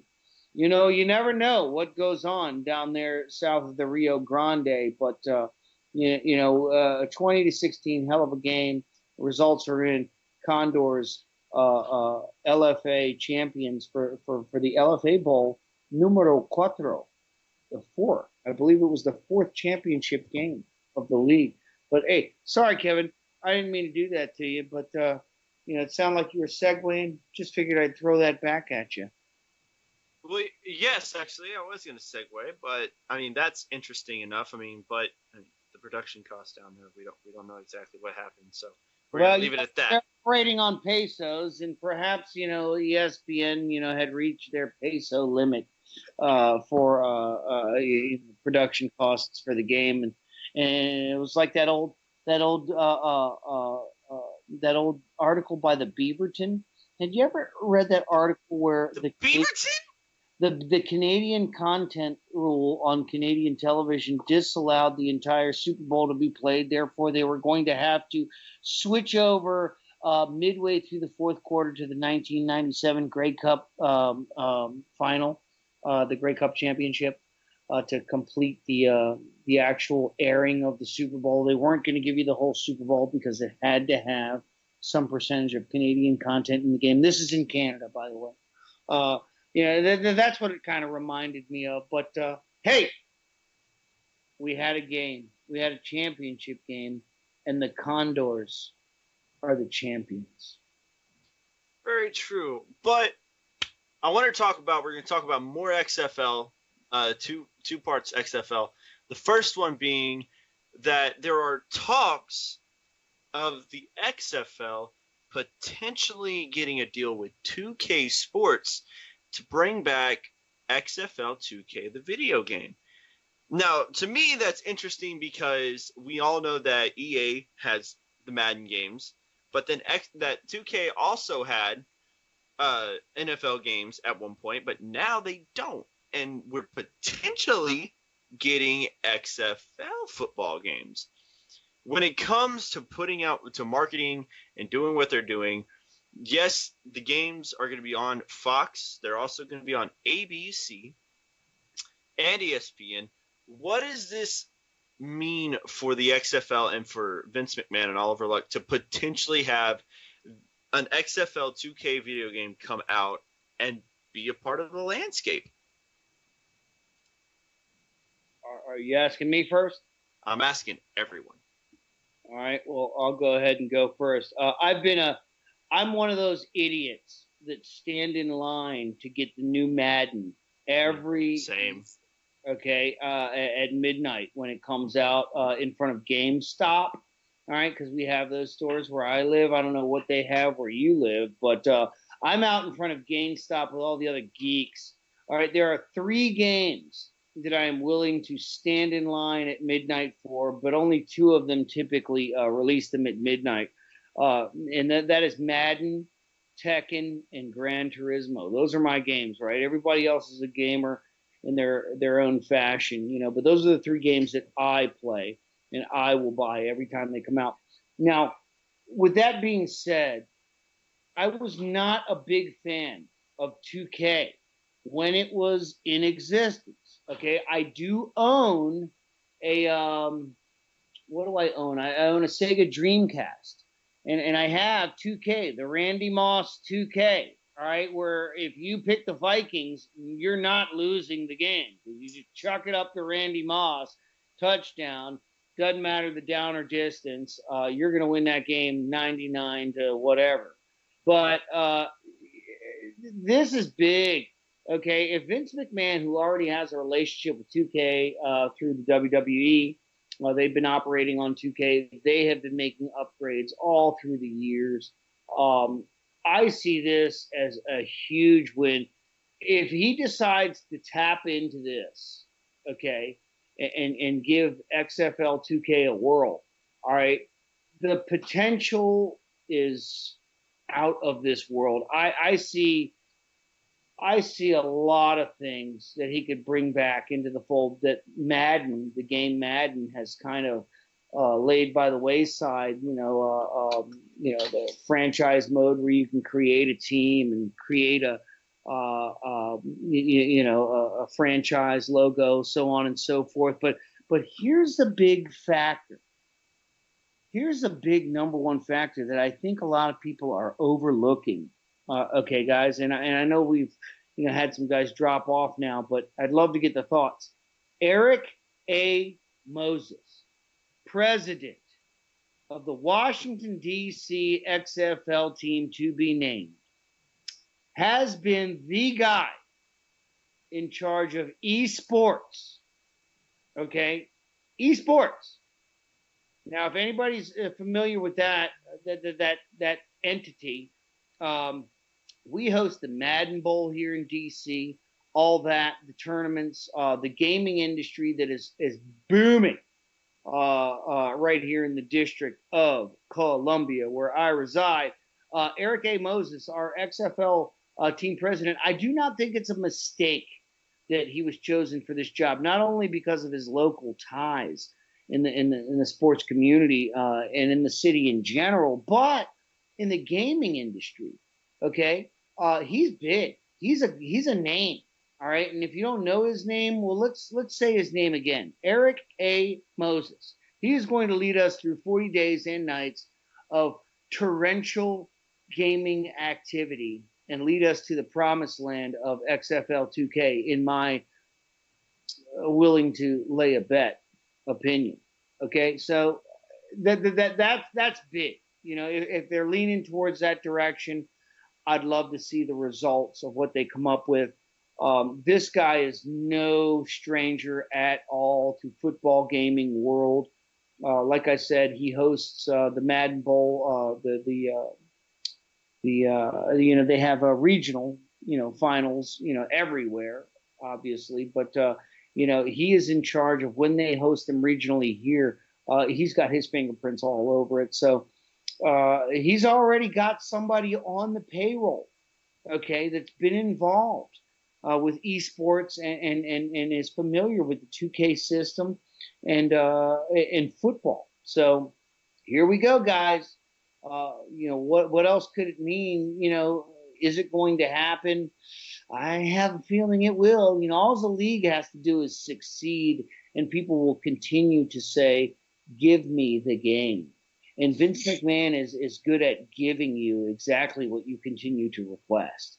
All right, so the league's got some brains behind it, man. And unfortunately for the Alliance of American Football, they were not as forward thinking in their decision making. But I have a feeling more things are in the works than meets the eye. So, I'll send it back to you or everybody else. But hey, I think it's going to happen. The one thing that kept me more of a Madden fan than a 2K fan way back in the day was the gameplay aspect, the player movement. Madden just seemed to have a little bit of an edge there, but 2K obviously was cut off by the NFL.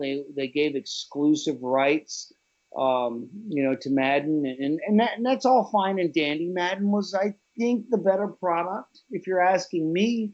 And now they're the only product. But hey, if another professional football product comes around, who's to say they can't sign up for Wait, the the NFL had a game that was actually produced by 2K?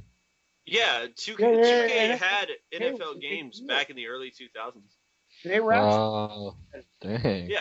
So okay, I'm looking at the XFL, and I'm going back to 2000, right? It's all a gimmick, right? It's not really pure football. It's all entertainment.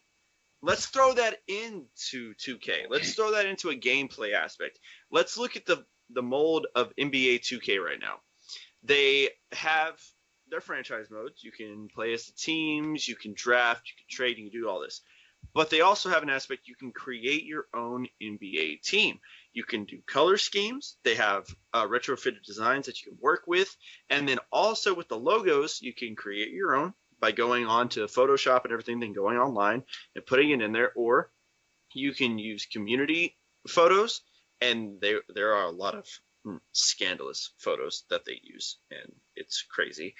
But I'm looking at this, John, like you said, the reason that EA really falls with the franchise mode is that you can't create a team. You can relocate, but you can't make your own team. And that's what I think the XFL would look at with the 2K game. They would be like, yeah, we kind of want what they have at EA and what they do, but put your own flair onto it. Look at NBA. Look at any other 2K game, WWE. Use that mold. Create a team. Create a player. Create a franchise. Create a uniform. Create this. Create that. It would bring us so much more than what EA has, and it could potentially be better just because of the aspect of being able to create your own football team and football program, and being able to take that onto. How about this angle for a second, real quick, Kevin? How about the fact that the XFL had 8 teams, or what they had? They had 10 teams in 2001. How many teams did they have? That I couldn't tell you. Okay, well, how about a feature in the 2K game where you could actually play a league with the current teams versus the old teams in a separate conference, and do a franchise mode and have those player ratings and rankings and all that other stuff? How interesting would that be? Tommy Maddox go up against, let's just say, Johnny Manziel for the Houston whoever they're going to be named. How fun would that be to see that potential play out in a video game that's actually the real deal available in stores, and not thing that some guy in his basement for Tecmo Bowl. Exactly. But John, see, that's where I'm getting at. NBA 2K, they have an expansion part of their franchise where you can do one team, or I think you can do up to 8. So what you could potentially see in an XFL 2K game is the fact that with how the NBA mold is, they could do that. You would have people in the community that would do roster updates, and they would create these rosters in the franchise with the teams, they with the players and everything. Football teams on there, man. Oh my god! Exactly. You can do that. That would be a thing that could happen. There would be community people that would put NFL teams, they would put college teams, they would put AAF. You could see people doing arena football, indoor football. You have all these options when it comes to 2K mold. You could even go back to the old NFL Europe aspects on that. But the big thing for me is that content though. There are people that create them. I mean, the thing is that if people are going to create create them, then they're just available in free space, and people can go online and they can find it and they put it in there. You see that with different skins all the time. The difference is that this is 2K and not EA Sports. Yes. EA Sports would sell this as downloadable content, and we would all hate it immediately. Yes. It's the truth. I mean, EA Sports killed off Star Wars video games because Oh my God, I of can't their believe they did downloadable content. I can't Think believe of what did they that. could do with the branding guidelines that the XFL, AAF, or whatever could pop up with football. 2K has some really great opportunities. They still have the physics and gameplay options that they've been waiting for the licensing to be able to use. This is a really good opportunity for them to step up and say, we can still compete, we can still have a good game here. And again, I think the XFL provides that opportunity to not have a big deal. But I think the bigger deal for 2K right now is that just like there's always the very consistent talks of a lacrosse video game. Oh, and dude, I would mess up some lacrosse. Well, there's always some really bad ones that pop up on Steam that are like localized people trying to fill the void. That makes sense, though. It's Steam. Correct. But when you think about the football gameplay mechanics, if you add that into what they have already from 2K hockey games for indoor football, it would not be difficult to say, let's wait 3 years, let's see if the XFL pans out, and put all of that into one game. Exactly. You could have Look, I every love single other league be in one video game and call it good. And then the nostalgia I of think it. I love that. But I think there's one big issue with creating that sort of game is that you have that sort of game and teams will fold or move or like they won't stay around for a decent amount of years. It's like, man, they're really worth it unless it can be updated like somehow through the Wi-Fi or something. I think you avoid that by getting involved with the right indoor leagues. I think that if you were looking at the IFL, the NAL, if the NAL... But then what about expansion? Expansion comes out with a new edition. I mean, how do you think that the Carolina Panthers, the Jacksonville Jaguars, or the Houston Texans played out in Madden 92? They didn't exist back then. Well, okay, so it was like, called it wasn't a John big Madden deal. at that time. I see what you're saying. So you got to get in bed with the right people. So that actually was something that I have been meaning to talk about for a while now. What are your guys' thoughts about the potential of the XFL actually reaching out to a league like the AFL and having a relationship? Like I've already been well documented on thinking that in the future, I believe the XFL and the CFL could have a relationship in some form or fashion. But what do you think about the XFL joining forces, as maybe not like a minor league-esque partnership, kind of like spring league, kind of thing with the AFN or even potentially the IFL or both, for crying out loud. Is that a possibility, or is that crossing the streams, something that Egon warned us that we shall not do? As probably the only one old enough from the AFT group that understands that reference, I might jump in and save Derek here. But when I look at the indoor football scene, I look at the AFL trying to deal with expansion. I look at the NAL, which is still fairly new and in a little bit of volatility because of the Jeff Bushi leave. I know people tell me that that's not that big of a deal, but it's a consistent deal that they're going to have to deal with and figure out their emotional and their end game goals without him, or without him interfering, depending on how you look at it.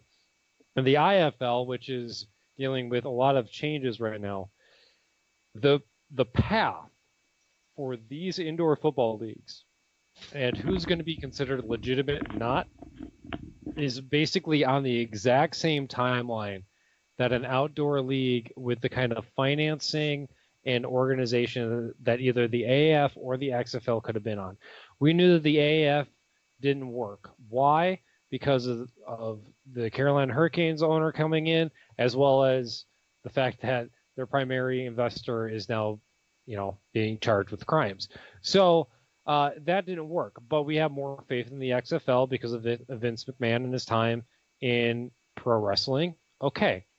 We still need a sample size to understand what's going to be okay. Some franchises may not work. It kind of goes back to that Baltimore Brigade conversation that we had before, where Baltimore may pick up and relocate, not because they're a bad franchise, but because they can serve the league in other ways.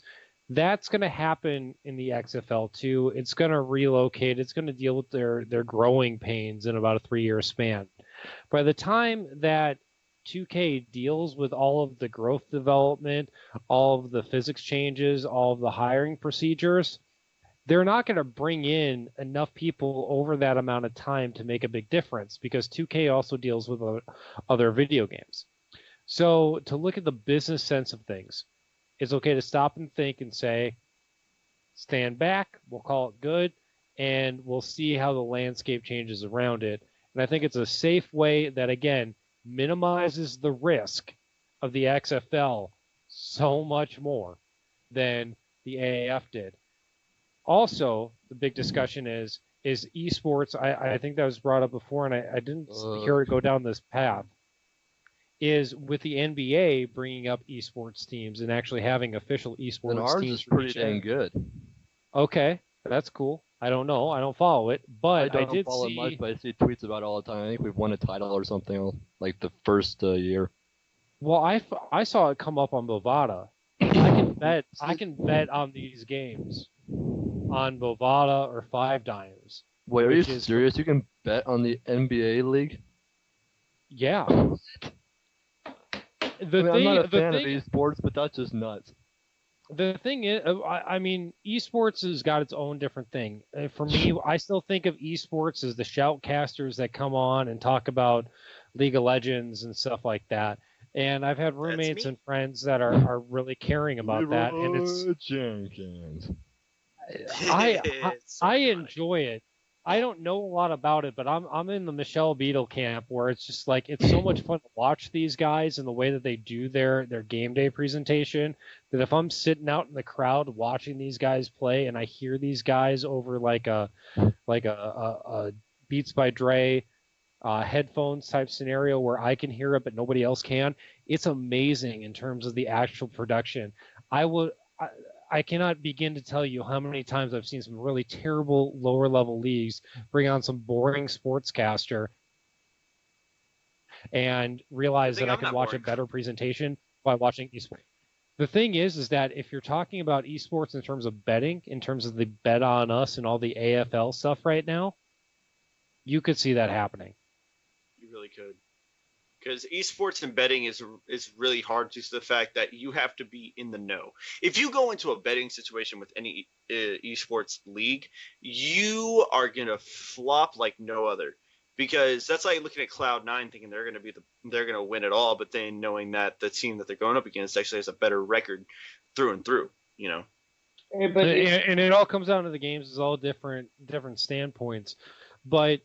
How does one play off against each other? We can talk about e-gaming as much as it comes down to, but or just regular betting, because I've paid my water bill for the last 3 months on sports betting. And, I'm really happy now that the AFL is being bet on, because now I can make money off of that. But the thing is that now that you have these options, you also have the availability to bring these players in, and you have the ability to add depth to your business. Anything that's going to diversify your initial product is things that are good for business and good for your overall branding. As much as everybody's talked about how much they love Vince McMahon and they love Oliver Luck and they love the XFL branding and all that other kind of stuff that comes into it, they actually stepped up next and said, what is the XFL brand? They're just relying on the fame of these people. Well, these are the things that can add depth, that when the fame goes away, when the honeymoon period's over, now you got it. Now you've got the ability to come in and say, we have a legitimate product that's diversified enough for you to have faith in investing in, and you should continue on investing. That's something that other leagues haven't had, and it's really cool right now to see what they're developing for the future of both indoor football, alternative football, and esports. Definitely. Yeah. Even though, let's look at it this way: if the XFL, when it folded back after the 2001 season, if Vince McMahon would have thought about it and been like, "Hey, what if I just been like, hey, okay, make me an XFL game, use all the entertainment and creative aspects of what Vince McMahon was trying to do with the XFL," he probably could have had a running thing with the video game franchise for a long time now. The wild card here, guys, is Mr. President Eric A. Moses. You know, I hate to bring it back to him. DC native, okay, big deal in this city. This guy is like the Tom Hanks of Washington, D.C. Everybody loves him. He's all over sports, okay. I truly believe this guy could be the mayor of Washington, D.C. One of these days. And he is the number one correct hire for the job here for this team right now. And you know, hand in hand working with Pep Hamilton, I don't even want to, you know, go through, you know, what kind of X's and O's I think this team is going to be all about, although I do have an opinion.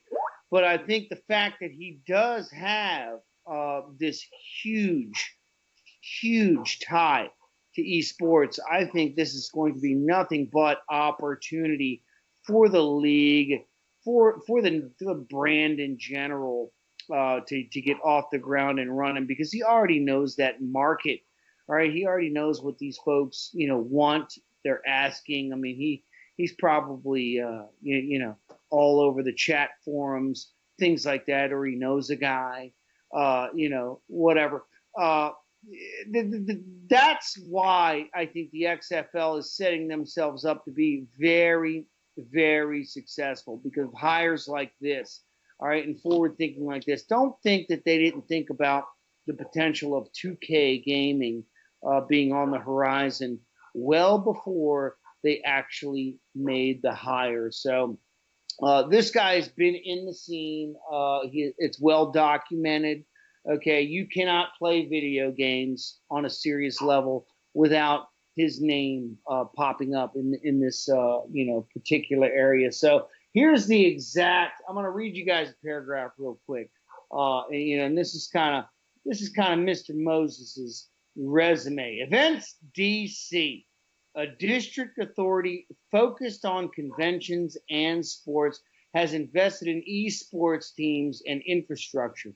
The authority has been actively promoted the district as an esports destination, most recently with an esports themed pop-up bar that debuted at South by Southwest in Austin, Texas this month.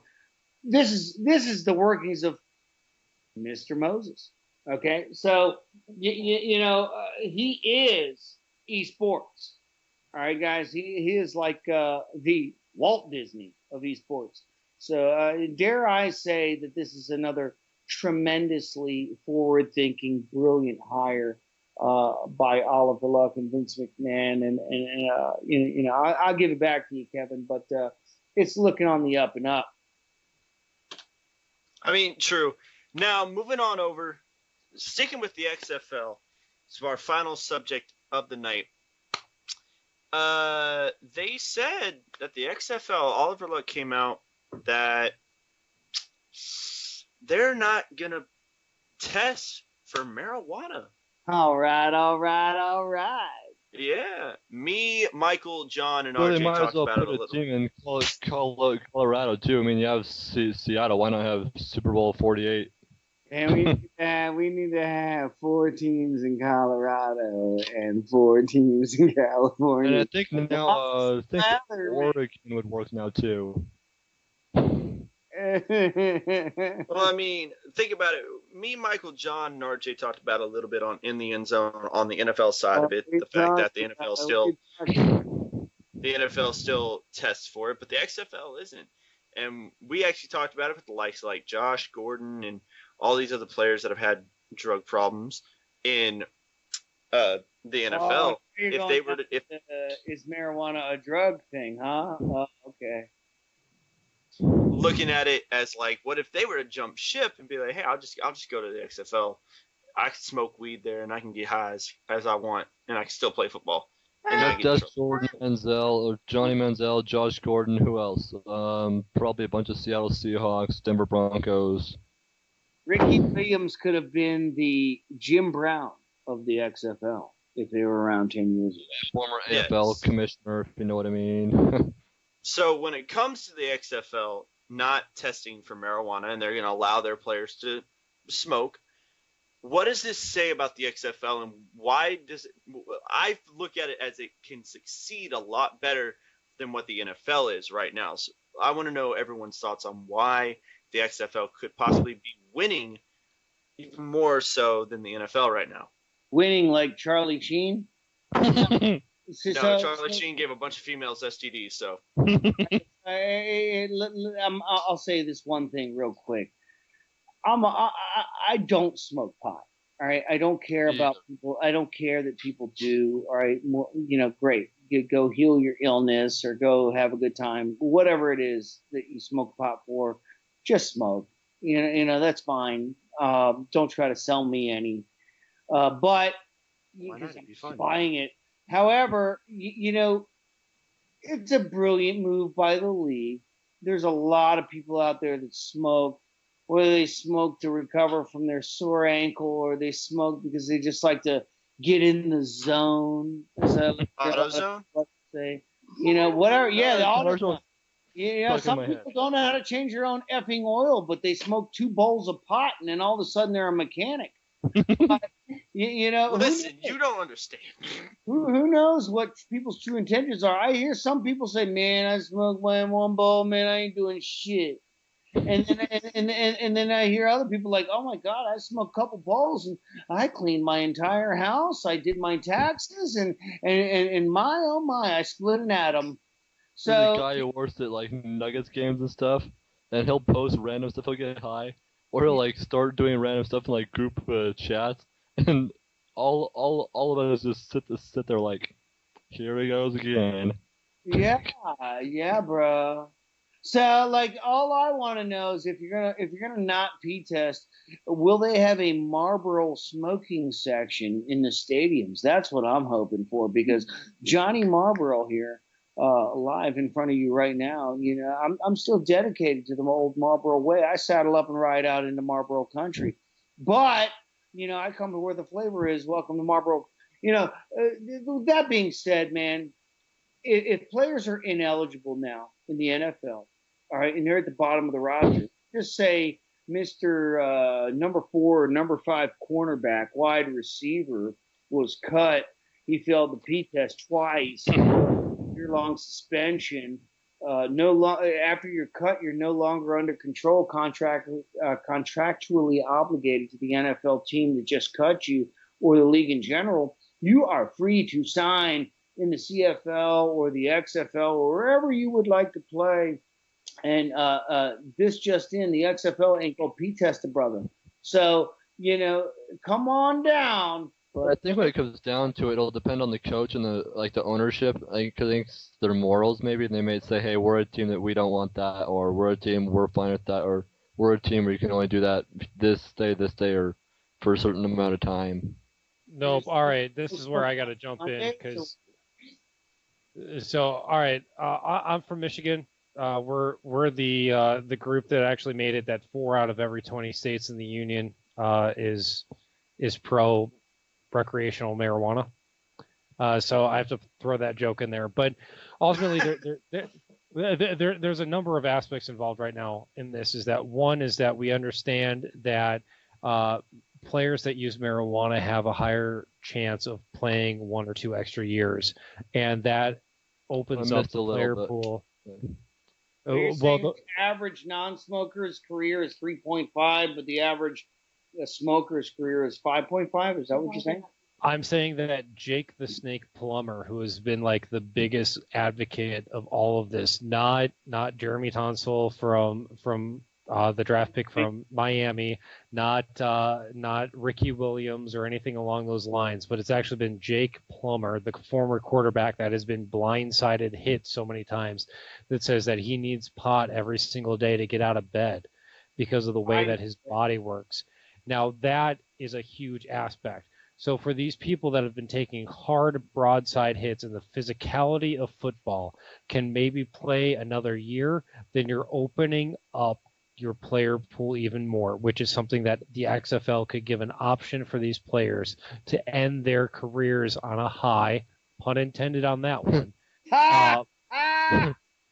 But this is an opportunity for them to leave with a ring, and that's huge. The other aspect, too, that is really controversial in a lot of things is that there is no test right now whatsoever for inebriation under marijuana usage. For me right now, if I was to go and smoke pot recreational 1 day a week, I would have high enough levels of THC in my system that if I got drug tested at any single time throughout the rest of the week, I would get caught. And that tips the scales. There is too much. It is 10 out of 50 states right now have the possibility of recreational use. It's even more so, almost half, that allow medicinal use. And that is huge in terms of the homeopathic usage, in terms of all the different ways that people try to get a leg up and compete. Right now, the NFL and football as a sport has pot. We are at the same level right now that we dealt with Sammy Sosa and Mark McGuire and all those guys in baseball were juicing.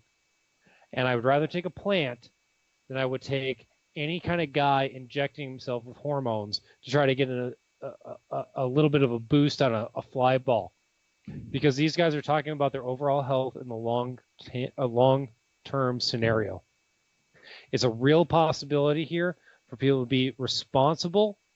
And the XFL is showing leadership in the fact that they recognize that there is not a short term within a 72-hour period that marijuana registers itself the same way as any other performance-enhancing drug. So let me or any other illicit drug. Let me ask you a devil's advocate question here, because I don't smoke, right? And the reason I don't smoke is because it just doesn't do it for me. It doesn't do it for me, okay? But let me ask you a devil's advocate question. For these old fogies, all right, because I have an old soul, maybe I'm considered an old fogey here. For the old fogies out there that are like, oh, this is the pothead league. They're not even going to test for marijuana. What is your sell to them that now read a headline that says, XFL, new league starting in 2020, isn't going to test for marijuana? How do you sell them on watching the league, knowing that they are like completely against this whole marijuana? And their opinion is predominantly like people who smoke marijuana are nothing but tree hugging, useless hippies. They do bumble across the street when there's a side walk, like right up the street. The thing is that you're talking about a different kind of drug. When you're talking about the performance-enhancing drugs that allow baseball players, hockey players, basketball players to excel, they're getting bigger, faster, stronger. Marijuana is a downer. And steroids and Adderall and things like that, right? Yeah, these are downers. The science says that you're wrong. And so any league that can come in and say, hey, I have 7th grade health class that backs me up, is an immediate way to tell your fans that you're not good enough for that league in a way that isn't insulting the way that I put it. Like as much as I look at this and say, like, all right, old fogies are going to be upset about marijuana usage. You know what they're going to be more upset about? They're going to be more upset about the flag, or they're going to be more upset about, who's got like off the field issues. The people that you're talking about complaining are the ones that don't care if somebody beat their wives. I gotta before they go to bed. here, guys. A guy in the hall just texted me. I gotta go help him. I don't know. I'll probably be gone when you guys end this. Sorry about that. No, you're good, man. Have a good night. Night. All right, so let me re-say the question again, because there's going to be a lot of players, right, that have been suspended from the NFL indefinitely or for a year or whatever their status is. Guys like Fred Sleepy Davis, who smoked himself out of football, things like that, who are eligible to play for the NFL. But guys like my pops, who have been coaching football for 50 effing years on a high level in high school, who have coached guys who have gone on to play pro level ball. Okay. My pops has coached some of the finest football players you guys have had names run across your headlines of in your lifetime. I guarantee that. And I can reel off those names in another time. But what I'm trying to say is my pops is the kind of guy that went and fought in a war who doesn't give a crap about marijuana. He has never smoked it. He doesn't think very highly of people that smoke it. He automatically has this opinion of marijuana, it's a hippie thing, whatever. People are unproductive that smoke it. That's his opinion. Okay, we're also talking about the same age bracket of the type of guy that won't even watch a show like Game of Thrones, which, oh, by the way, I haven't seen yet because I've chosen to be on the air with you guys. Good boy. But what I'm saying is he won't watch Game of Thrones because it's got dragons. Dragons aren't real. I've yet to see a dragon in the woods in my neighborhood, so I'm not watching any show about dragons. So that's his opinion. Like they see a headline or they see a keyword and they automatically relate it into bad news. So how do you sell the league when now the league has said we're not even going to test for this stuff? It's okay if you want to smoke, come on and play. We respect you as football players, but now fans. There's going to be a lot of people out there that won't take the league seriously just because of that. So that I disagree with you on that. I'm a big fan. I also agree with that. Hold on now. Let's make one thing straight. I've got 6 season tickets for the XFL DC team waiting. Okay, I'm waiting for the first game for me and my 4 children to sit there on the 50 effing yard line to support this league succeed, right? But there's going to be a lot of people that won't even fart in its direction. A word I can say on the air? I don't know. George Carlin, chime in, please. But, there's going to be a lot of people that say, hey, man, they're going to have potheads. I'm not even going to watch. How do you sell the league to that genre, that demographic? That's my question. Well, I want to jump in on this? I was going to jump in. The NFL has shown you the reasons of why marijuana shouldn't be allowed. Granted, I don't see how. There's no game footage that shows you that Josh Gordon, when he was with the Browns, was one of the most dominant receivers in the league, and then they cut him short because he smoked marijuana. You're telling me that players that are dominant, that could put people on their butts just because they can juke you like no other, and then the fact that all these other players, they can sit there and do things that not everyone can because they are elite athletes, just because they smoke pot for the fact of mental problems, because they're bipolar, they're ADHD, because marijuana can help. It soothes you, it calms you down, and you sit on a couch and it acts like a vibrating couch. They sit there and they produce and they do work and they make it enjoyable to watch football. That if they're playing in this league and because they smoke, that has no effect on their on-field production in the slightest, that you're not going to watch something because of smoking. That's like saying you're not going to watch something because they're smoking cigarettes. So I'm not arguing against the effect of marijuana. Let's get one thing straight.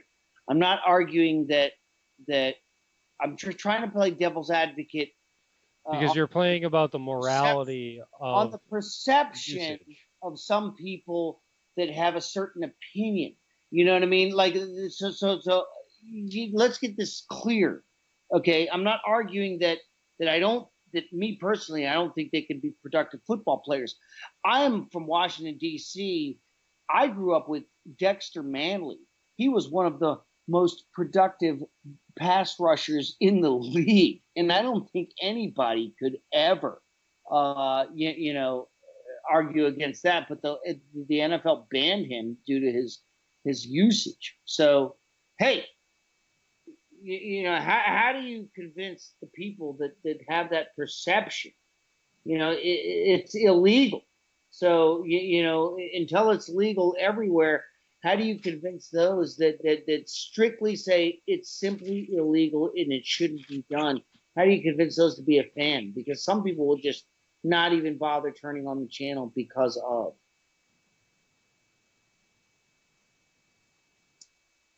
Ultimately, when you're looking at this, you're looking at a thing in motion. You're looking at moving parts. You're looking at bills that are being in to deregulate and to bring back the liberty and the freedom of everything in terms about what you're allowed to use in terms of your body autonomy rights. And there are people that believe different things based on which part of the country that they're in. They're a legitimate discussion, but the cost-benefit analysis, when you look at the player pool that is available, when you're looking at the older players, when you're looking at the players that have had a career-ending injury or a serious injury that are coming back and realize that maybe this could help them out in terms of how they heal. People like me that I choose not to smoke marijuana, even though that I qualify for a green card in more than 30 states in the union. I can go out there and get a medicinal marijuana card. I don't go out and do it because of my job. And I realize that with certain aspects is important. This is not a job. This is a game. This is a game that people play for a career. And this is something that if somebody wants to, smoke pot over and maybe get a slight edge because they're not mentally tearing themselves apart, then that's important. But when you're talking about the reefer madness ideas that you're playing in the devil's advocate, when you're talking about the inconsistencies in things that we've heard about, things from either Michigan when they were trying to legalize it, or the Ohio Bar Association when they had their big vote, there's lots of miscommunication and misinformation out there. For a league like the XFL that needs to make sure that they're putting the best product together possible, and you realize that some of the things that the NFL is allowing to happen in terms of domestic violence, in terms of other drug usage or alcohol usage, and you can maybe find a little bit of an edge here with marijuana usage that will increase your pool maybe to like one key role player per squad and per franchise, that's worth it. There will never, ever be enough of a negative connotation for the ticket sales, for the merchandise sales, for the people that are paying attention on the highlight reels to justify not allowing 8 good players into your league because of the way that you feel about pot. And that's something that a minor league, a secondary league like the XFL has to bring into consideration when they consider this kind of stuff. I like it. I appreciate the answer. Same.